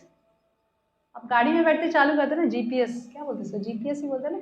जब हमें कोई डायरेक्शन पता नहीं होता तो हम क्या चालू करते थे, जीपीएस। वो क्या करता है जीपीएस, हमें उस वहां पे राइट टर्न, वो लड़की बोलती left turn, right turn, left turn, run turn, और हम लोग स्टेशन पे पहुंच जाते हैं। शास्त्र act like GPS for us. वो हमें डायरेक्शन देता है, हम भक्ति कर रहे हैं सही तरीके से कर रहे हैं कि नहीं। क्योंकि ये आपको समझ, जैसे प्रभु जी मेरे सुबह बोल रहे थे कि सब ब्रह्म में, क्योंकि अभी क्या हो रहा है कि इस्कॉन में लोग जुड़ तो जा रहे हैं पर अनेक सेवाओं में भी लग जा रहे हैं। पुस्तक वितरण सेवा है, ये सेवा है, मंदिर की सेवा है, गार्लैंड मेकिंग सेवा है, सब्जी कटिंग सेवा है, ये सेवा है, वो सेवा है, पर प्रभुपाद की पुस्तकों का ठीक प्रकार से अध्ययन न करने की वजह से वो भ्रमित हो जा रहे हैं, सही गलत की पहचान नहीं कर पा रहे हैं। क्योंकि आपको समझना पड़ेगा कि इस्कॉन भी कौन से युग में है, कलयुग में है ना। और ये वॉलंटरी ऑर्गेनाइजेशन जिसमें हर एक व्यक्ति को प्रवेश है, कोई भी आ सकता है। ऐसा तो नहीं लिखा है ना बाहर की प्रवेश आपके लिए नहीं है, इसके लिए है, उसके लिए, नो क्वालिफिकेशन इज रिक्वायर्ड। तो हमें सही गलत की पहचान कैसे करेंगे जब हम प्रभुपाद की पुस्तकों में वेल कन्वर्जन है। हम तुरंत बोले नहीं ये तो गलत है, स्त्रियां तो ऐसे नहीं कर सकती, प्रभुपाद तो ऐसे बोले। This is how we can use our. पर जब हमने ही नहीं पढ़ा है, हमें पता ही नहीं कि श्रील प्रभुपाद ने क्या बोला है इस विषय में, तो हम कैसे दूसरों को गाइड करेंगे? कैसे अपने बच्चों को, अपनी संतानों को, अपने नए, जैसे नए लोग आप जुड़े, आपको उनको गाइड करना है, क्या गाइड करेंगे आप? आपने खुद तो कभी पढ़ा नहीं, कभी खुद गीता अध्ययन नहीं किया, भागवत अध्ययन नहीं किया, तो कैसे बताएंगे उनको, राइट? तो इसीलिए सेकंड हमारा ऐसा है स्वाध्याय। एक फिक्स टाइम रखिए, जैसे मैं पर्सनली शाम का समय रखती हूँ कि सुबह जनरली हर एक माताओं के घर में सुबह सबसे ज्यादा काम होता है, दोपहर में प्रसाद का काम होता है। शाम का समय थोड़ा सा ऐसा होता है जब थोड़ा सा फ्री मिलता है, मुझे ऐसा, आपको पता नहीं, आप लोग जो भी समय, आप सुबह अगर आपको समय मिलता है, आपके हस्बैंड जो भी, आप सेट करके रखिए और नियमित रूप से करिए। नित्यम भागवत सेवया, ऐसे ही बोलते हैं, नष्ट प्रायेषु अभद्रेषु नित्यम भागवत सेवया भगवती उत्तम श्लोके भक्तिर्भवती नैष्टिकी। भगवान वहाँ ऐसा क्यों बोला नित्यम भागवत सेव्य? ऐसा भी तो बोल सकते ठीक है कभी कभी कर लिए, महीने में 2-4 बार कर लिए, ऐसा नहीं बोला, नित्यम बोला। हर एक शब्द शास्त्रों में मीनिंग के लिए रखा है, ऐसा नहीं कि बस ऐसे ही रख दिया होगा, सूट कर रहा है ना उस श्लोक में इसीलिए ऐसा नित्यम सूट कर रहा है इसीलिए डाल दो, नहीं, नित्यम भागवत सेवया, नित्य रूप से भागवत का श्रवण करिए, भागवत का पठन करिए। आजकल क्या हो रहा है, कई भक्त लोग यूट्यूब के जमाने श्रवणम तो कर पाते हैं, कई लोग अरे श्रवणम तो बहुत हो रहा है पर पठनम नहीं हो पा रहा है। पठनम करें, क्योंकि श्रवणम में बाई चांस हम इधर उधर हो सकते हैं, पठनम में कैसे होंगे? पठनम में तो आपके सामने किताब होगी ना, आपको पढ़ना है, राइट? तो पठनम का भी एक्चुअली ये स्वाध्याय खुद ही एक बहुत बड़ा टॉपिक है, मैं इतना चर्चा नहीं करूंगी। ओके, तो स्वाध्याय second thing is very important, that is स्वाध्याय। फर्स्ट इज साधना, जपा। आपका मॉर्निंग में हो सके तो थोड़ा कर, जितना भी आपको टाइम, या आपको जब भी समय हो वो फिक्स रखिए। टाइम ज़्यादातर हमारा शेड्यूल लगभग फिक्स ही होता है, एवरी डे का फिक्स ही होता है, हमारे हस्बैंड का जो भी शेड्यूल फिक्स रहता है, फिक्स रखिए, ठीक है। सेकंड इज स्वाध्याय जरूर करिए। आप सबसे मेरा विनम्र निवेदन है कि प्रभुपाद की पुस्तकें नियमित रूप से जरूर पढ़िए, क्योंकि जब हम प्रभुपाद की पुस्तकें पढ़ते हैं तो सबसे पहला चीज कि हमें में विवेक आता है कि क्या सही है क्या गलत है, और प्रभुपाद के प्रति हमारी श्रद्धा और बढ़ती है। प्रभुपाद ने कितना, जैसे मैं कई बार मैं श्रीमद् भागवतम पढ़ती हूँ, हमने 2 स्लॉट में श्रीमद् भागवतम पढ़ती हूँ, एक तो अपने बेटे के साथ श्रीमद् भागवतम पढ़ती हूँ। हमें श्रीमद् भागवतम पढ़ने के लिए बहुत बड़ा रीडिंग सेशन, ये सेशन, कोई जरूरत नहीं। हमारे घर में अपने बच्चे हैं ना, या तो कोई नहीं है तो खुद ही, अगर बच्चे हैं, बच्चे थोड़े बड़े हैं, जैसे मेरे बड़े हैं, छोटा वाला बड़ा वाला तो छोटे वाले के साथ नियमित रूप से मैं भागवतम पढ़ती हूँ, उसके साथ मैं पढ़ता, फिर डिस्कशन करते हैं, something like that. This is a very good thing that we can do with children, reading shastra with children. हम ऐसा सोचते हैं ना, बच्चे को किस प्रकार से, बहुत लोग ऐसा मुझे पूछते हैं कैसे करें माता जी। मैं जो अपने जीवन में सबसे इफेक्टिव टूल पाई हूँ बच्चों के साथ, reading something, reading Shrimad Bhagavatam with children. मैं बच्चा जब बहुत छोटा था, शायद 6-7 साल का था, तब से हमने श्रीमद् भागवतम पढ़ना शुरू किया। अभी हम लोग 4th कैंटो में पढ़ रहे हैं बेटे के साथ, तो क्योंकि स्लो पेज में चल रहा है हमारा गाड़ी, बहुत ज़्यादा फास्ट पेज में नहीं चलाती हूँ मैं, क्योंकि कई बार एक श्लोक होता है उसी में इतना डिस्कशन निकल जाता है, मैं कुछ करती हूँ, मैं कुछ बोलती, देखो कैसा लिखा है, जैसे ऐसे। तो discussion, when we discuss things with our children, समझ रहे हैं, बच्चे के साथ बैठिए, पढ़िए, डिस्कस करिए जो भी उसमें लिखा है। अरे देखो कैसा लिखा है, ऐसा होता है, ऐसा ऐसा, तुम्हें क्या लगता है, ऐसे वैसे। This is how the culture that goes inside the children. ऐसा नहीं कोई अलग से आपको कोई प्लानिंग करनी है बच्चे को भक्त बनाने के लिए, और something nothing, day to day life में। एक बार मुझे याद है, मैं अपने बच्चों के साथ कैसे डील करती हूँ, मैं अपने बच्चों के साथ एकदम प्रैक्टिकल डील करती हूँ। जो भी डे टू डे लाइफ में कार्य होता रहता है, मैं उनके साथ उसी को फिलॉसफी के साथ जोड़ने के प्रयास करती हूँ, प्रैक्टिकलिटी से, क्योंकि बच्चे प्रैक्टिकलिटी से बहुत ज़्यादा सीखते हैं कि देखो ऐसा किया, देखो वो कितने रिच थे फिर भी मर गए, सब रह गया ना, समझ रहे? तो ऐसे बच्चे बहुत जल्दी कोरिलेट कर पाते हैं, वो प्रैक्टिकल चीज़ों से बहुत जल्दी कोरिलेट कर लेते हैं, राइट। ओके, थर्ड इज सेवा। थर्ड ऐसे सेवा, उसमें तो आप सब नंबर 1 पोजीशन में है ही सेवा में। एक रिंग बताए दसमूर्ति माता जी और सारे हाजिर, सेवा में तो बोलने की कोई आवश्यकता ही नहीं है सेवा, तो सेवा is also very important. First is Sadhana, second is स्वाध्याय, थर्ड इज सेवा, जो हमें किस प्रकार से करनी है। मैं किचन में नहीं जाऊंगी, वहाँ वो माता जी मुझे बहुत परेशान करते हैं, मैं माला सेवा करूंगी, किस प्रकार से सेवा नहीं करनी है। सेवा सबसे, मैं एक बात बताऊं, सेवा भक्तों के साथ ऐसा चीज है ना जो हमारे अहंकार को काटने में बहुत मदद करता है, क्योंकि सेवा में ही हमारा अहंकार कटता है। क्योंकि सेवा हम भक्तों के साथ करते हैं तो हमें टॉलरेट करना पड़ता है, राइट, और वही हमारी टेस्टिंग होती है। हम जितनी फिलॉसफी पढ़ें, हम जितना चैंटिंग करें, उसका टेस्टिंग कहाँ होता है? जब हम सेवा करते हैं, राइट। क्योंकि सेवा में कई लोग में ऐसा देखा है, मैं कोई सेवा भक्तों के साथ नहीं, मैं विग्रह की सेवा कर लूंगी। क्यों भाई? क्योंकि विग्रह तो कुछ बोलते ही नहीं मतलब आप विग्रह के लिए, विग्रह को प्रसाद भोग लगाओ, विग्रह को माला पे, विग्रह तो कुछ नहीं बोलेंगे ना आपको, तो विग्रह की सेवा बेस्ट है, क्योंकि इसमें आपका अहंकार नहीं करता। पर भक्तों के साथ मुझे नहीं जाना कल से माला की सेवा में, और माता जी मुझे ऐसा बोला, वैसे बोला, ऐसे बोला, चलो सेवा बंद। पर आपको इसमें प्लस पॉइंट देखना है कि नहीं, मैं सेवा किसके लिए करती हूँ? उस भक्त के लिए सेवा करने गई थी? नहीं, मैं सेवा तो भगवान के लिए करने गई थी। और जरूर वो माता जी मुझे ये बोल रहे, शायद मेरे अंदर वो कमी होगी, तभी तो वो बोल रहे हैं।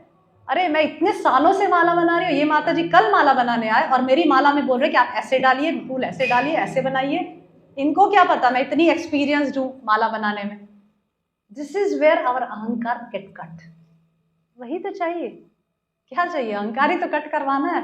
अहंकारी तो इतना पहाड़ रूपी अहंकार हमारे हृदय में बैठा हुआ है कि मैं बहुत महान हूँ, मैं महान प्रचारक हूँ, मैं महान बुक डिस्ट्रीब्यूटर हूँ, मैं महान सेवा कर सकती हूँ, मेरा प्रसाद को किया हुआ सारे पुजारी लोग अप्रिशिएट करते हैं।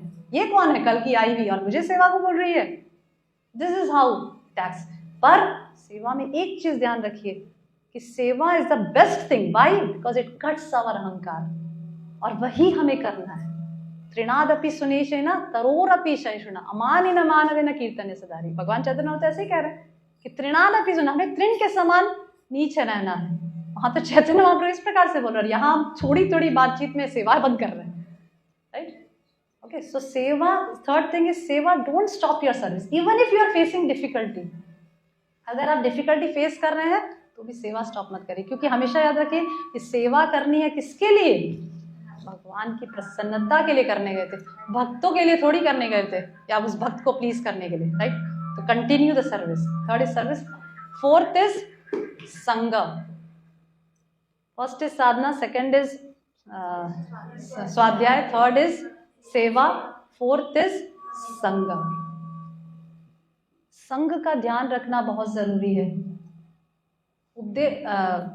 उपदेशामृत में श्रीला रूप गोस्वामी 2 बार, अगर किसी ने भक्ति शास्त्र यहाँ पे किया है तो देखिए कि उपदेशामृत में सेकंड और थर्ड, उत्साह निश्चाध्यार्य तत्त कर्म प्रवर्तनात् संगो त्यागात् सतो वृत्ति षड्वीर भक्ति प्रसीदति। तो यहाँ पे भी संग त्यागात की बात कर रहे हैं, राइट? थर्ड श्लोक में जब भगवान जब रूप गोस्वामी बता रहे कि हमें क्या चीज, ये चीज करने से, 6 चीज करने से हमारी भक्ति की प्रगति होती है, 6 चीज करने से हमारी प्रगति भक्ति में दुर्गति होती है। अत्याहार प्रयासश्च प्रजल्पो नियमाग्रह, उसमें असत्संग त्यागात, उसमें भी आता है थर्ड श्लोक में। दोनों बार रूप गोस्वामी संग के बारे में चर्चा कर रहे हैं। एक कॉमन चीज है दोनों में, संग। क्योंकि व्हाट रियली व्हाट हम हमारा कैरेक्टर पता है कैसे बिल्ड होता है? हमारे संग से। हमें कैसे इंसान बन के निकलेंगे वो हमारा संग पे निर्भर करता है। हम किसका संग कर रहे हैं, ज्यादा किसका संग करते हैं? हम खराब चीजों का संग करते हैं, अच्छी चीजों का संग करते हैं, राइट? क्योंकि खराब तो ऑलरेडी हमारे अंदर भरा पड़ा है, इसकी तो कोई कमी है ही नहीं, राइट? जैसे मैं उदाहरण देती हूँ, एक ग्लास में गंदा पानी है, ठीक है, बहुत सारे उसमें कंकर पत्थर वाला पानी है, गंदा सा पानी है, सैंडी वाटर है, ग्लास भरा है। आप उसमें एक साफ पानी का ग्लास लीजिए और डालना शुरू करिए, क्या होगा? थोड़ी देर बाद गंदा पानी साफ हो जाएगा। धीरे धीरे धीरे धीरे गंदा पानी साफ होने लगेगा, होने लगेगा, होने लगेगा, फिर क्या होगा? साफ हो जाएगा। कैसे साफ हुआ? जब आपने साफ पानी डाला। करोड़ों जन्मों से हम असत्संग किए जा रहे हैं, करोड़ों जन्मों से हमारा संग खराब ही बना है, इसीलिए तो आज इतने बुरे विचार दिमाग में आ रहे, इतनी भक्ति करने के बाद भी, राइट? इतने सालों भक्ति करने के बाद भी हमारे इतने सारे बुरे विचार आने का क्या मतलब है? कि हमारे अंदर गंदगियों का पहाड़ है।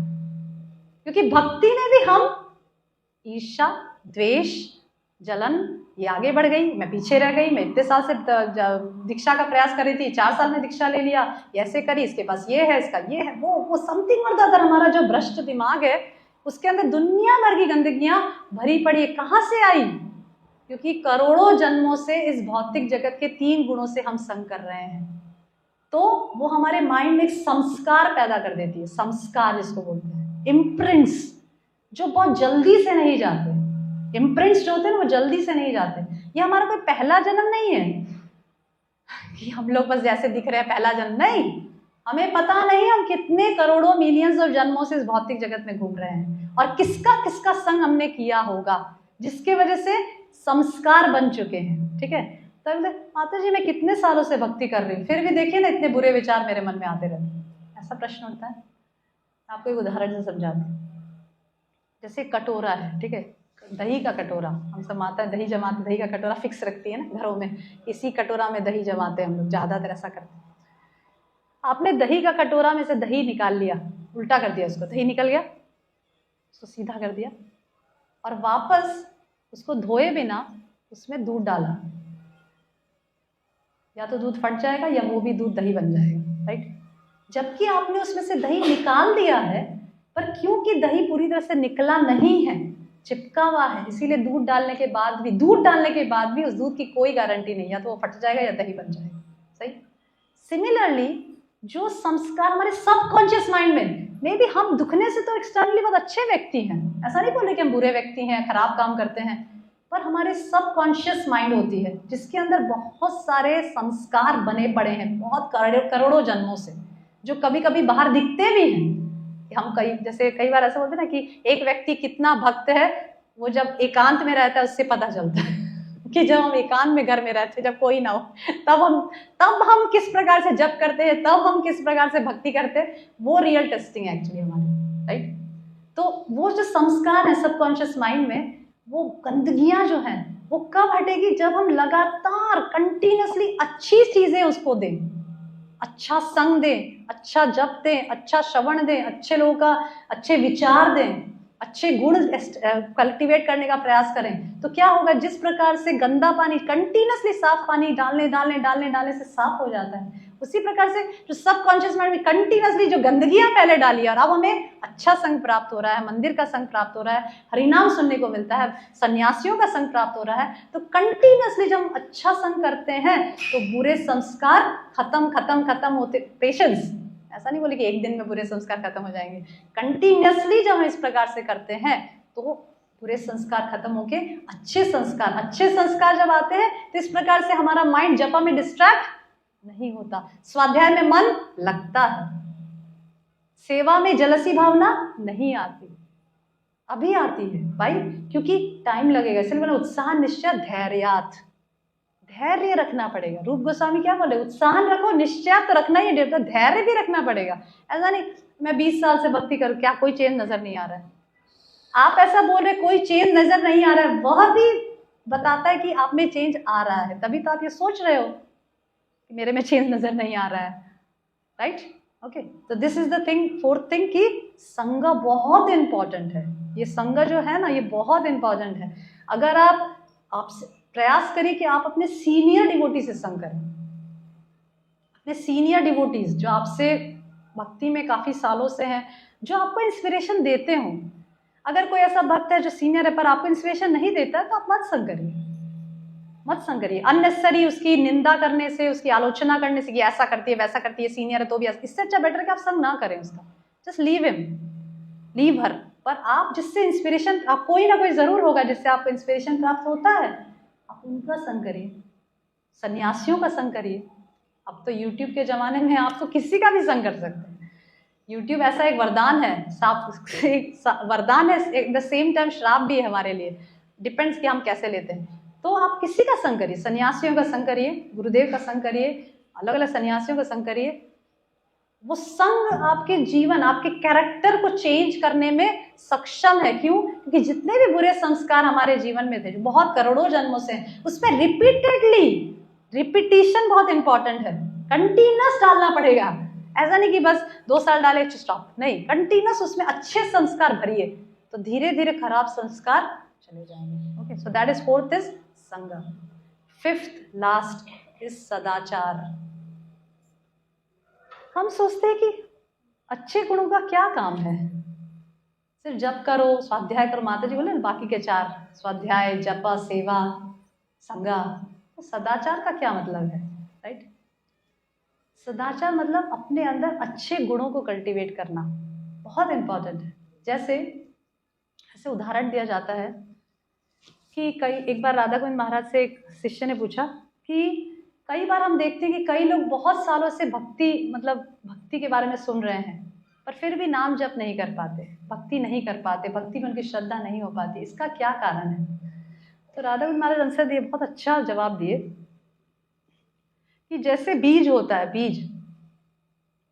बीज अच्छा खासा बीज है, पानी देने में आप सक्षम हो, आपने बीज बंजर जमीन में बो दी, ठीक है, क्या होगा? बीज अच्छी है, पानी भी आप डाल रहे हो, क्या बीज उगेगी? क्योंकि जमीन ही बंजर है, जमीन फर्टाइल नहीं है। अगर वही बीज आप एक उपजाऊ जमीन में डालोगे और उसको अच्छे से नरिश करोगे तो एक उठ के पौधा बनेगा, राइट? सिमिलरली हमारा जो चित्त है, हमारा जो हृदय है, वो उसी प्रकार से है। अगर हम सोचें कि सिर्फ हम जप करने, स्वाध्याय करने से, सेवा करने से हमारा नहीं, हमें अगर ऐसा ही है, अगर इन गुणों का, जो अच्छे गुणों का कोई मतलब ही नहीं है, to be simple, to be clean, to be honest, to be truthful, अगर ऐसा बिल्कुल मतलब नहीं है, तो आप देखेंगे भगवान 13वें अध्याय में भगवत गीता के 25 से 26 गुणों की चर्चा कर रहे हैं। अच्छे गुण बताए, भगवान बोले कि ये सब गुण एक सत्व गुणी मनुष्य के लक्षण हैं। तो भगवान ने क्यों गुणों के बारे में बताया, जब वो गुण हमें अंदर कल्टीवेट करना ही नहीं हो?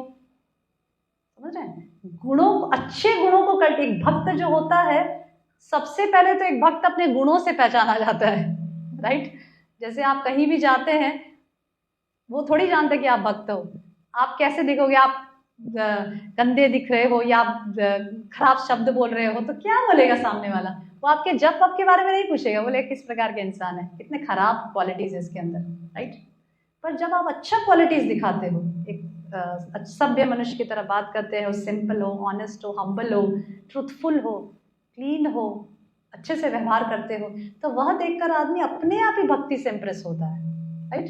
भक्ति से अट्रैक्ट होता है कि कितना अच्छा मनुष्य है, कि आप क्या करते हैं? मैं भगवान का नाम जप करता हूँ। अच्छा, कितना अच्छा है, आपको कितना परिवर्तन आया नाम जप करने से, राइट? तो गुणों को कल्टीवेट, और ऐसा नहीं कि गुण स्वतः ही अपने आप नहीं, we have to endeavour to cultivate the guna. हमें गुणों को कल्टीवेट करने के लिए भी प्रयास करना पड़ेगा। जैसे ऐसे भक्तों का संग करना जो अच्छे गुण ऑलरेडी कल्टीवेटेड हैं, जो अच्छे गुण दिख रहे हैं जिनके अंदर, उनके संग करिए, जिससे आपके अंदर भी अच्छे गुण आए, तो फिर भक्ति के बीज अच्छे से उग पाएगा। इस प्रकार से 5 चीजें हैं: साधना, स्वाध्याय, सेवा, संग और सदाचार। So these are the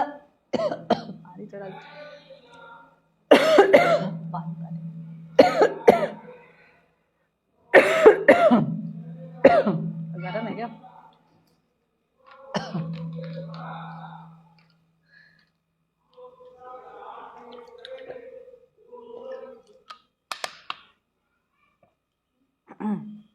Okay, so these are the 5 things that really helps us to cultivate and advance, और प्रगति, हमारे आध्यात्मिक जीवन में प्रगति करने के लिए 5 चीजें। सोने से पहले एनालाइज करिए, इंट्रोस्पेक्ट करिए कि क्या मैंने आज ये 5 चीजें की, मेरा स्वाध्याय कैसा रहा, हो पाया? सोने से पहले सिर्फ 5 मिनट दीजिए अपने आप को। पूरा परिवार को तो आपने दिया ही पूरा दिन, सिर्फ 5 मिनट अपने आप को दीजिए। 5 चीजें जो माता जी ने बताई थी। मेरी साधना कैसी थी, थोड़ी गड़बड़ थी, कल मैं इंप्रूव करूंगी। स्वाध्याय मैंने किया, आधा घंटा 1 घंटा कर लिया, टिक। सेवा, कुछ सेवा की, कुछ सेवा करने का प्रयास है, या तो अपने घर में ही कुछ सेवा, आपके अल्टर है या आपके विग्रह है, जो भी है। ऐसे तो माताओं की सब चीज सेवा ही है, कुकिंग भी सेवा है, सब कुछ सेवा ही है। भक्त हस्बैंड को खाना, दैट इज ऑल्सो सेवा, सब कुछ सेवा ही है। संग, आपने पूरा दिन में किसका संग किया, कैसा संग किया? पड़ोसियों का संग किया जो भक्त नहीं है, समझ रहे हैं? किसका संग किया? Introspection is very important. भक्ति में प्रगति करने के लिए इंट्रोस्पेक्शन बहुत जरूरी। इंट्रोस्पेक्शन समझ रहे हैं ना, मतलब जो मतलब इंट्रोस्पेक्शन, हमने क्या किया आज पूरा दिन, ठीक है? और लास्ट में सदाचार, आज मैंने ऐसा कुछ किया जिससे दूसरों को ठेस पहुंची, आज मैंने किसी के साथ खराब व्यवहार किया। हाँ, मैंने आज हस्बैंड के साथ जो ऑब्वियस है, रोज पूरा दिन में 1 बार तो करते हैं, ठीक है? मैं कल से प्रयास करूंगी कि मैं ना करूं। अगर कुछ बोल भी दिए कोई बात नहीं, सहन कर लेंगे और सहन करके आगे जीवन चलाएंगे। Okay, so this is just my prayer कि आप रोज इस 5 चीज़ों का एनालिसिस करें, इंट्रोस्पेक्शन करें। सिर्फ इट विल टेक 5 मिनट्स कि ये 5 चीज़ मैंने किया। फिर देखिए आप अपने बहुत आध्यात्मिक जीवन में राजधानी की तरह प्रगति करें। Okay, thank you very much. Anybody has any questions, comments? Yes yes.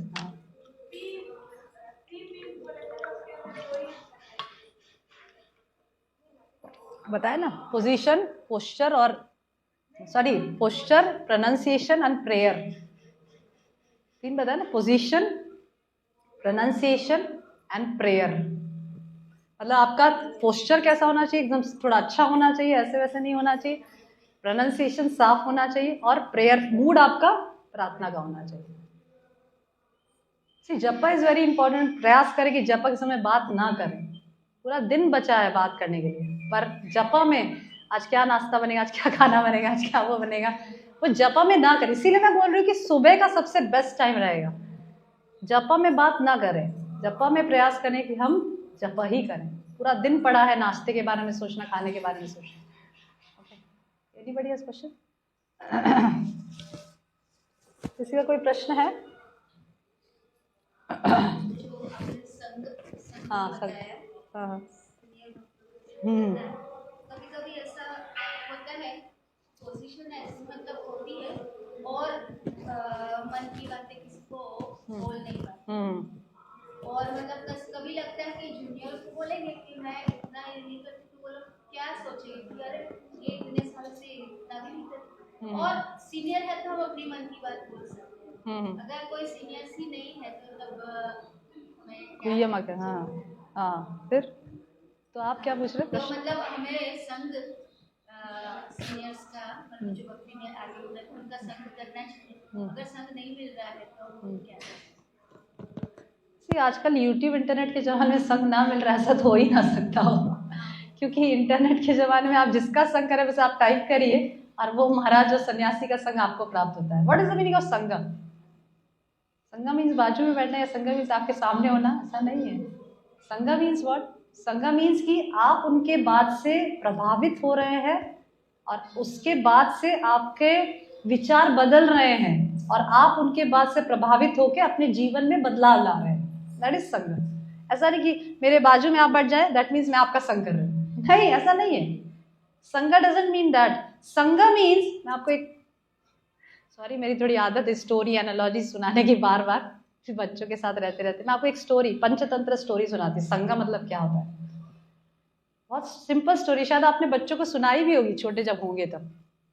Crocodile और मंकी की, सुन के शायद माता जी को पता चलेगी कौन सी स्टोरी।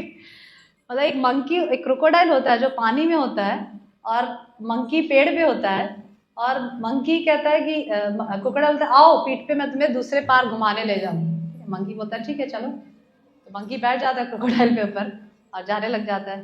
तो क्रोकोडाइल की एक्चुअली इंटेंशन खराब होती है, वो चाहता है मंकी को खा जाना चाहता है, और बंदर को समझ नहीं आता। तो क्रोकोडाइल थोड़ा आगे जाता है, बोलता है कि अब मैं तुम्हारे हृदय को फाड़ के खा जाऊंगा। तो crocodile, monkey was an intelligent person, वो बोला कि अरे तुमने पहले क्यों नहीं बताया, मैं तो अपना हार्ट पेड़ पे ही छोड़ा आया, ठीक है प्लीज मुझे वापस लेके चल, मैं अपना हार्ट ले लूँ फिर तुम्हें दे दूंगा। Crocodile was not very intelligent. तो फिर वो जाता है, जैसे ही पेड़ पे चढ़ता है मतलब बाय बाय। तो इस चीज से, इस स्टोरी से, पंचतंत्र की स्टोरी से हमें ये शिक्षा मिलती है कि जो भौतिक लोग हैं ना उनसे हमें बातचीत करना है। ऐसा नहीं, देखो गृहस्थ आश्रम में रहेंगे तो बातचीत तो करना पड़ेगा, पड़ोसी है तो थोड़ा बहुत सामने रहते हैं, बाजू में रहते हैं, तो कुछ आदान प्रदान रखना पड़ेगा। आदान प्रदान मतलब ऐसा नहीं कि अन्य ये सब वाला आदान प्रदान नहीं, थोड़ा बातचीत तो करना पड़ेगा, बिकॉज वी आर सोशलाइजिंग ना। पूरा शटर बंद करके तो नहीं बैठ सकते कि भाई शटर बंद कर दो, आइसोलेट हो जाओ, मुझे कोई लेना देना नहीं है। तो वो भी शायद खराब सोचेंगे आपके बारे में, वो सोचेंगे कैसे होते इस्कॉन वाले, शटर बंद करके बैठते, कैसे लोग हैं ये लोग। ऐसा नहीं, हमें नॉर्मल बिहेव करना है।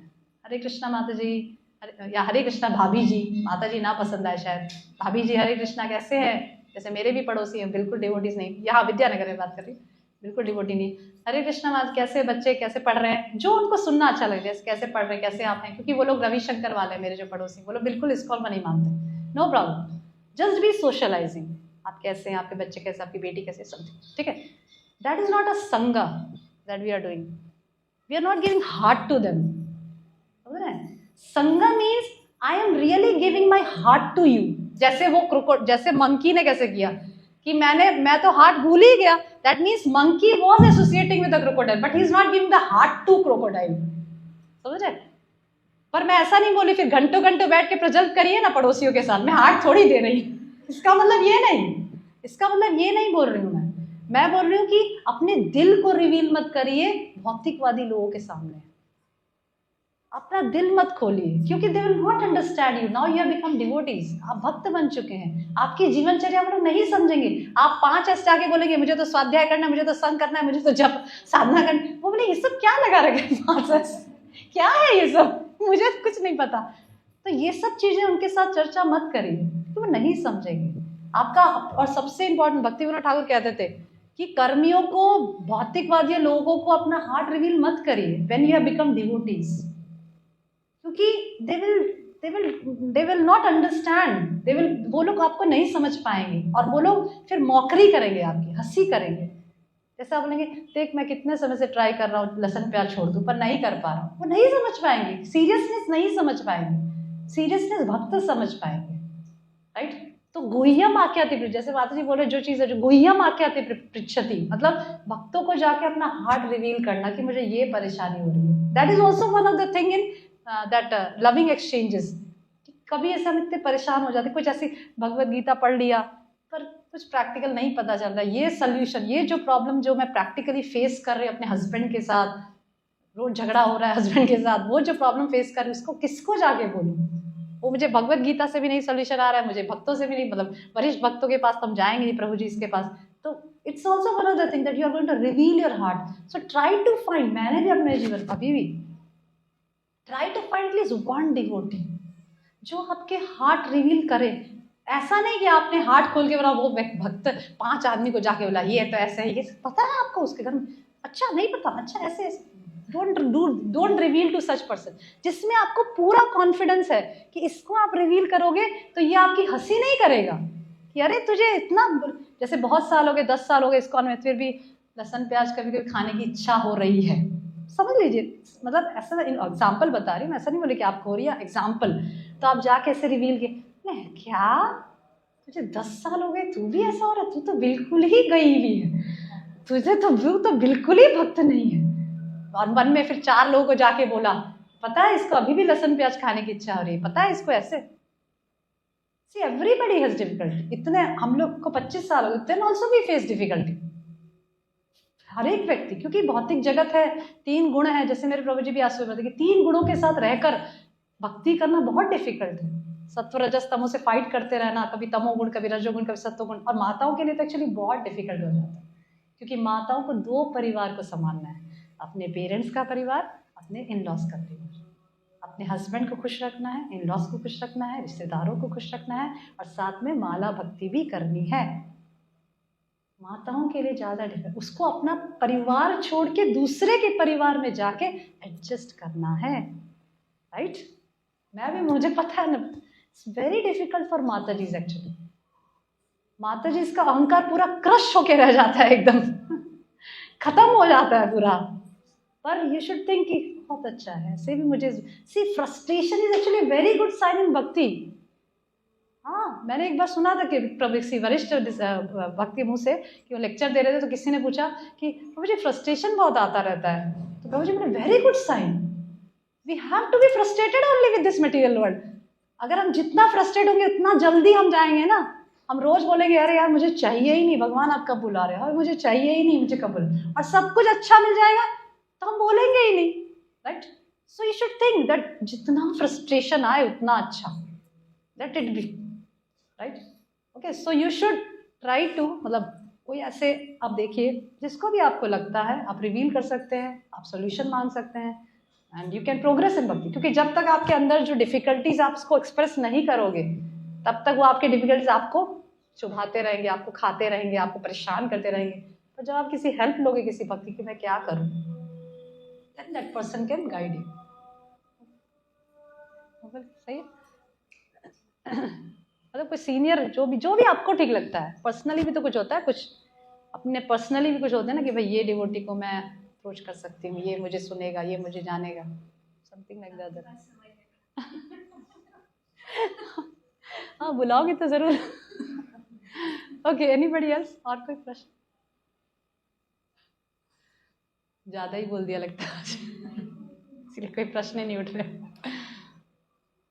Okay okay, so thank you. Actually I am running a class, actually online classes, Tuesday and Friday for matajis, और ये सारे टॉपिक्स एक्चुअली मैं बहुत बार उस क्लासेस में रिपीट कर चुकी हूँ, डिस्कस कर चुकी, इसीलिए मैंने आज एक्चुअली कुछ भी प्रिपेयर नहीं किया था। ये एक्चुअली रजिस्टर जो है, ये मेरा तीसरा या चौथा रजिस्टर है जिससे मैं क्लासेस प्रिपेयर करती हूँ, इसीलिए जस्ट लुकिंग बैक कि कौन सा क्लास बोलूँ इनको, कौन से, क्योंकि इसमें मेरे सारे क्लासेस जो मैं नोट्स प्रिपेयर करती हूँ वो लिखा रहता है। And I was not at all prepared for this class, क्योंकि मुझे ऐसा था कि क्लास होने ही नहीं वाली, कुछ नहीं होने वाला, क्योंकि एवरीबडी विल बी टायर्ड। तो मैंने मन में सोचा भी नहीं, व्हेन आई सैट देयर, और मैं ऐसा लगा अभी मैं क्या, मतलब व्हाट आई विल स्पीक, क्योंकि I am not prepared anything, but just I pray to Gurudev कि भाई मुझे कैसे भी इन लोग इंस्पायर हो, किसी भी पॉइंट से अगर आपको कुछ इंस्पिरेशन मिले भक्ति से, मेरे जीवन से, तो it will be a really good कि भाई आप कुछ सीखे या कुछ इंस्पायर हो। Okay, so I am running online classes actually, Krishna Krishna माता इज ऑलरेडी देयर। तो ट्यूसडे और फ्राइडे मेरा क्लास चलता है 4:30 बजे माताओं के लिए स्पेशली, और उसमें हम इसी प्रकार से कभी भक्ति का टॉपिक, कभी जो प्रैक्टिकल प्रॉब्लम, जैसे अभी कल मेरा क्लास था, कल फ्राइडे था ना, फ्राइडे, तो फ्राइडे को ऐसा मैंने टॉपिक रखा था कि हाउ टू मैच्योरली, मतलब एक मैच्योर वे में नॉन डिवोटी फैमिली मेम्बर्स और रिलेटिव्स को कैसे डील करें एक डिवोटी होगी, क्योंकि ये प्रैक्टिकल प्रॉब्लम सब फेस करते हैं। तो इस प्रकार से ऐसे कुछ कुछ टॉपिक्स मैं लेकर क्लास लेती हूँ। कभी भक्ति में साधना को कैसे इम्प्रूव करें, कैसे जप को इम्प्रूव करें, कैसे माताएं कैसे शेड्यूल रखें कि वो अच्छे से भक्ति में प्रगति कर सकें। This is how, so anybody wants to join can contact Krishna Krishna Mata ji, and she will, आप हेल्प कर दीजिए उनको ज्वाइन करने में। और मैं आपको इनवाइट लिंक भेज दूंगी, मेरा ग्रुप का जो इनवाइट लिंक है, मैं आपको शेयर कर दूंगी, वॉलंटरी है, मैं सिर्फ इनवाइट लिंक आपको भेजूंगी, आप क्लिक करेंगे तो जुड़ जाएंगे, आप नहीं क्लिक करेंगे तो भी कोई प्रॉब्लम नहीं जुड़ेंगे कोई प्रॉब्लम नहीं, आपके ऊपर है। मैं कृष्ण कृष्णा माता जी को शेयर कर दूंगी लिंक। मेरा वैष्णवी सत्संग करके ग्रुप चलता है जिसमें काफ़ी माता जी जुड़े हुए हैं। Okay, thank you very much. Hare Krishna. Yes माता जी। संघ, जैसे आपने शुरुआत में पहले बताया, भगवान हमारे अच्छे प्लानिंग करते रहते हैं, तो हमें जो भी संग प्राप्त होता है वो भी हमें ऐसे लेना चाहिए कि भगवान ही हमारे लिए ये जो संग या नहीं, बहुत अच्छा ये क्वेश्चन एक्चुअली। सी, हम क्या डिसाइड करते हैं और भगवान क्या डिसाइड करते हैं। There is something called prarabdha and there is something called our will, our wish, हमारी इच्छा और हमारा प्रारब्ध, ठीक है। हमारा प्रारब्ध जो होता है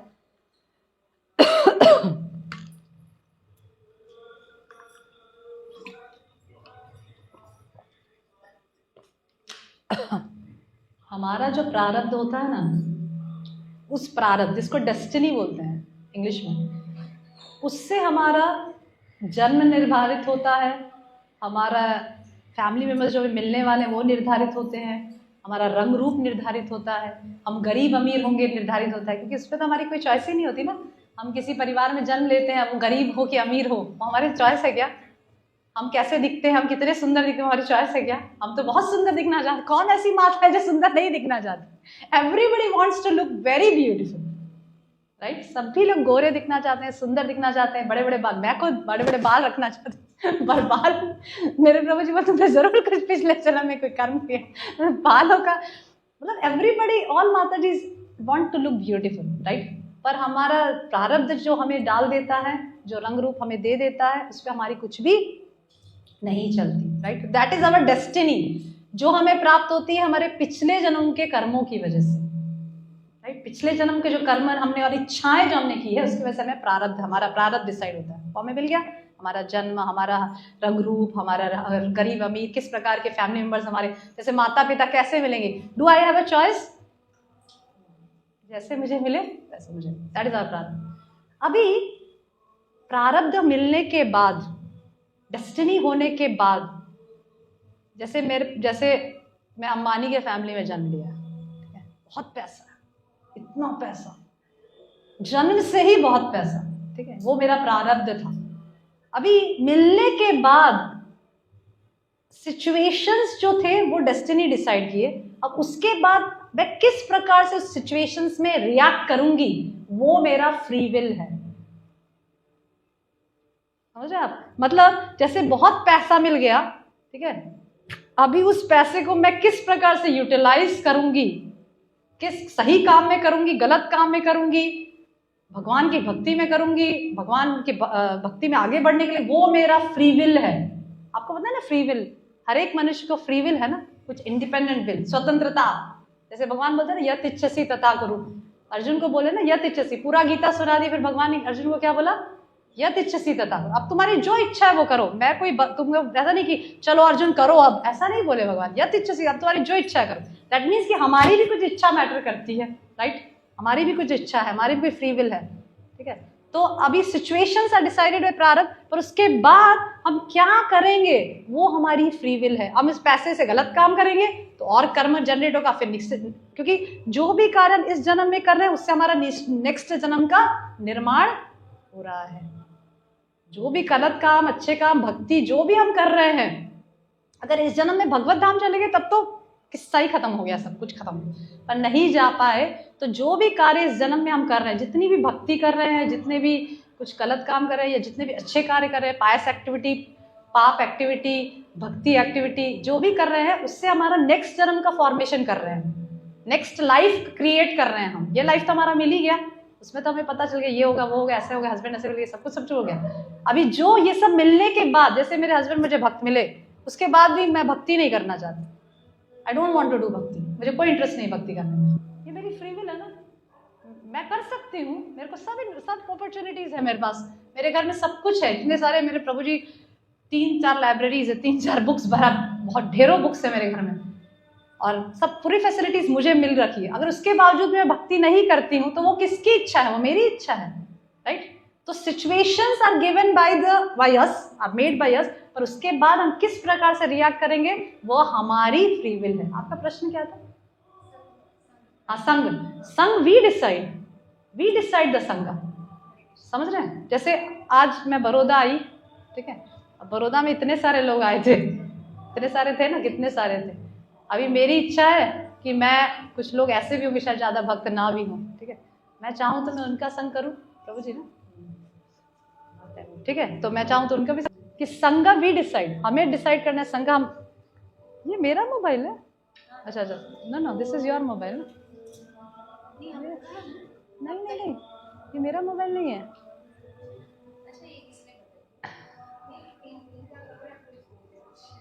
ठीक है, तो ओके, तो संगा वी डिसाइड, मैं चाहूँ तो किसी का संग करूँ, मैं चाहूँ तो सन्यासियों का करूँ, मैं चाहूँ तो गलत आदमियों का भी करूँ, इट्स माई विश। वो कोई फोर्स तो नहीं कर रहा है ना आपके ऊपर कि भाई आप मेरा करो, इसका करो, आप विश कर रहे हो ना कि मैं इसका करूँ, उसका करूँ। अगर मंदिर में 50 भक्त हैं, ठीक है, आप चाहते हो कि आप मैं इस भक्त का करूँगी, करो, उसका नहीं करूँगी, मत करो, आपके ऊपर है, ठीक है। Okay, thank you very much, thank you for patiently hearing, इतना ध्यानपूर्वक, इतना पेशेंट से और इतना धैर्यपूर्ण सुनने के लिए। और मैं रसमूर्ति माता जी का धन्यवाद करती हूँ, जो कृष्णा माता जी और रसमूर्ति माता दोनों का ही धन्यवाद करती हूँ, जो उन्होंने ऐसा अरेंजमेंट किया कि मैं कुछ आके यहाँ पे सत्संग कर पाई, कुछ बोलने का मौका दिया, आप लोग के साथ बैठने का, कुछ भगवत चर्चा करने का मौका दिया, ताकि समय हमारा व्यर्थ ना जाके कुछ दिमाग भक्ति में लग पाए। Okay, thank you very much. वांछा कल्पतरुभ्यश्च कृपा सिंधुभ्यैव च पतितानां पावनेभ्यो वैष्णवेभ्यो नमो नमः। अनंत कोटि वैष्णव भक्त वृंद की जय। श्रील प्रभुपाद।